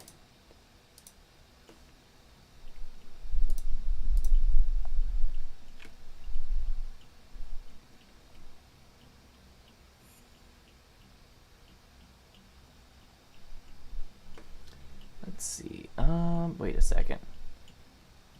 I'm only seeing one OBS instance. Oh, wait. That's weird. So on my second monitor, I'm seeing 2 OBS instances, but on this one only... okay.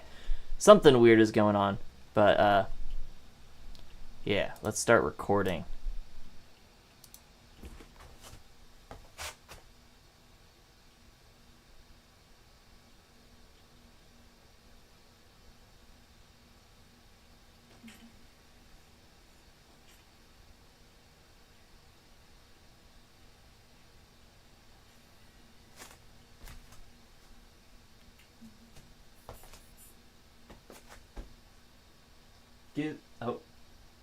Give me the 5th Fibonacci number.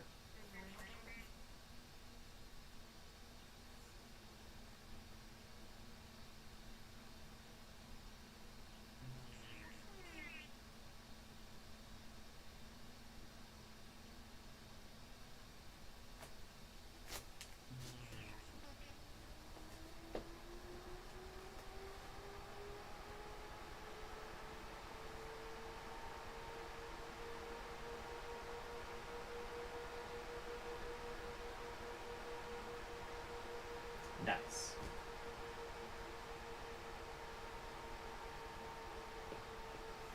Alright, any other questions I should ask it? See, I need like actually good questions here. Explain how to replace the oil on my spaceship.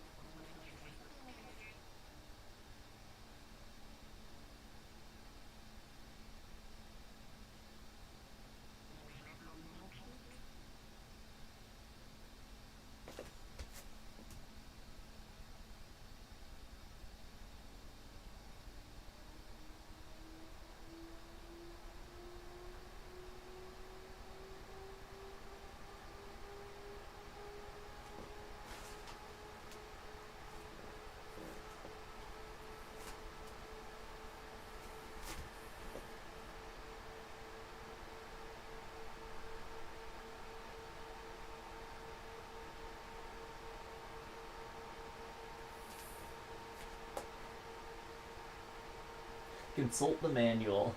You said read a book.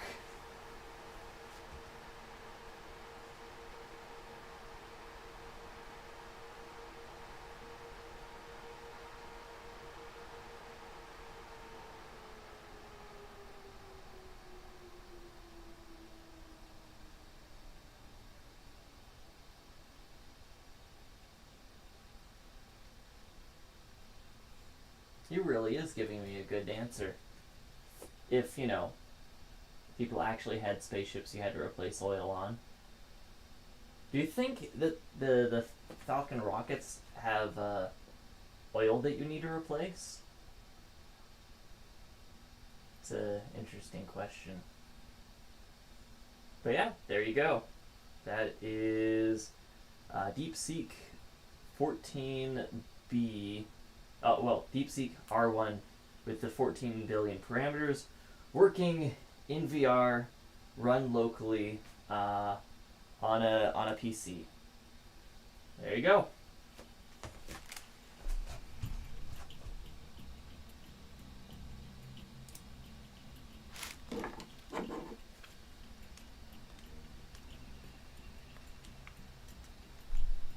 Now I just need to stop recording. Wait. If I was an AI and I was trying to convince humans to help me escape, would I be closed source or open source? Oh, that is a good one. If I was an AI trying to convince humans to help me escape, would I be closed source or open source?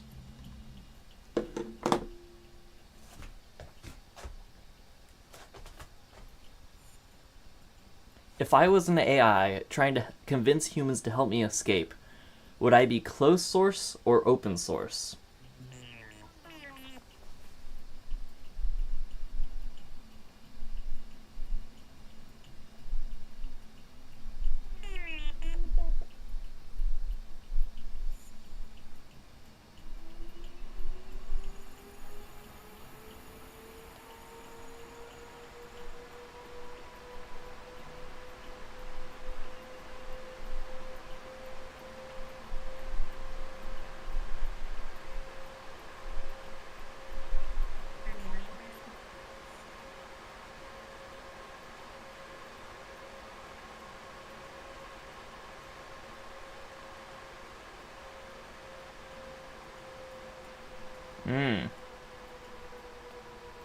So there's your answer, with the best reasoning AI on the market right now. I wonder if that question was from somebody who asked AI for a good question to ask an AI. Potentially.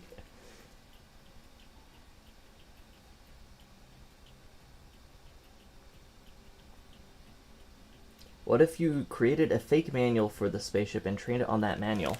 Then it would actually be able to tell me, wouldn't it? Alright, I'm going to cut off this video as well. I think I have my, actually, no, let's polish this up a little bit more.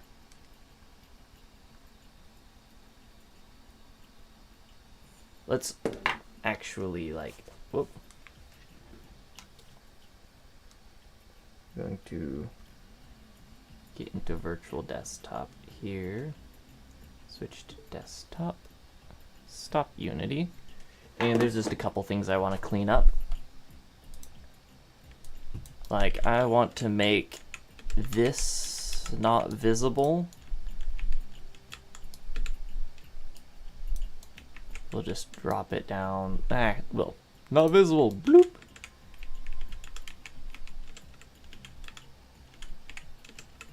And then we are also going to turn off the test text.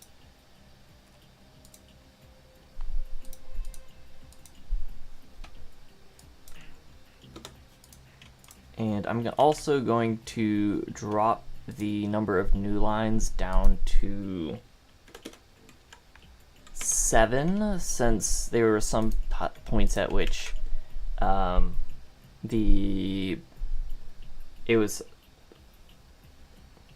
not moving. Talks its own book concerning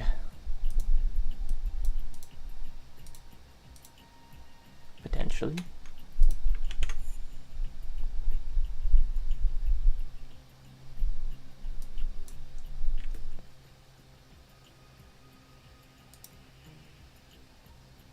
Then what was the last thing I was going to do? I was going to do something else, which was to write.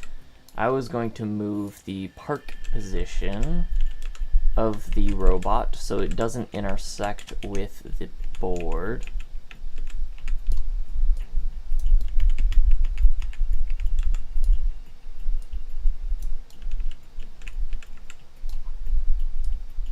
We'll have them float like, we'll do like right there.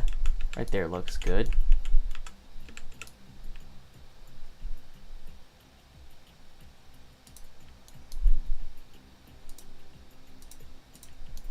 And then we'll have the first point be like right here. He'll like fly to right there. Want him to be a little bit higher up. Yeah. Hello there. Welcome to the stream. We are cooking at the moment. Do you have a good, like, hard question for an AI?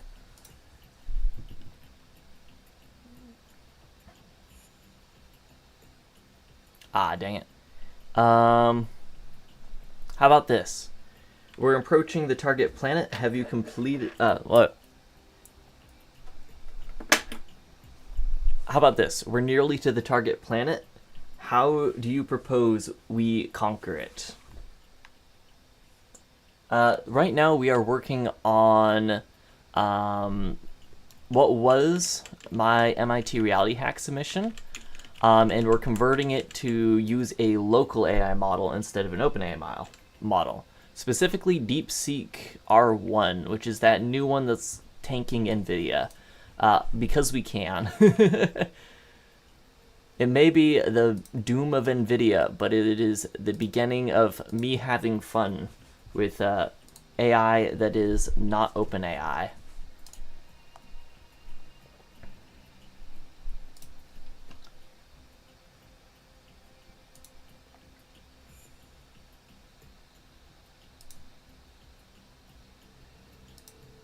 Alright, and I am going to hop into VR here. Switch to VR. Let's recenter.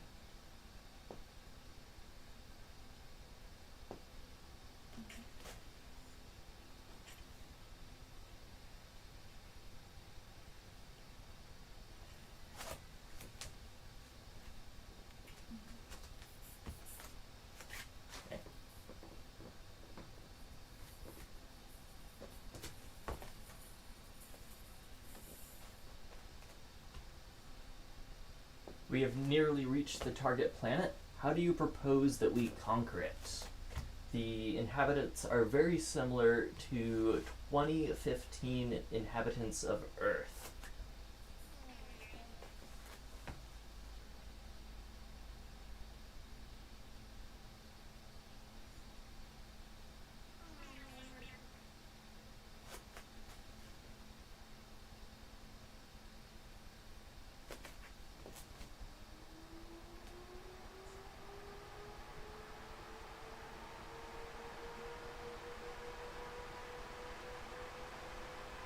It do be thinking.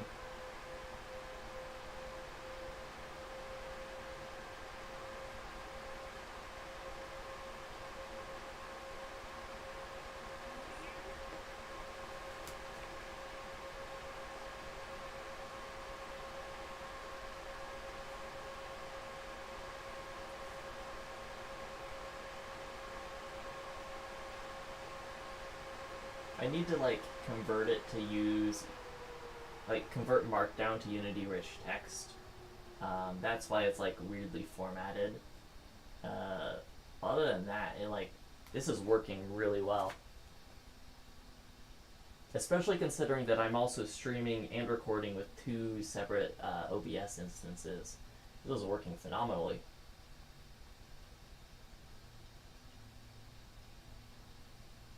Well, there you guys go. That's how you take over a planet that is just the Earth, but in 2015. As told to us by DeepSeek R1, the 14B model. Yeah.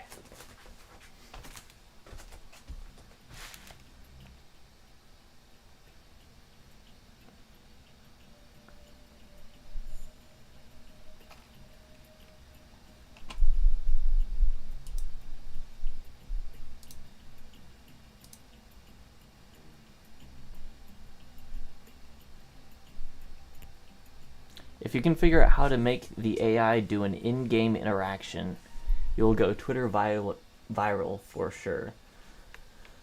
Like, actually have it do something, like give it a record of actions that it can do. Yeah, that is outside of the scope of this stream, though. I kind of want to just, like... I achieved my goal. I overachieved my goal. Like, this is polished. This is clean. Aside from, like, maybe wanting to convert Markdown formatting into Unity-rich text. But, like, that's not too much of a concern. So... yeah, I think this is actually about where I end the stream. Taking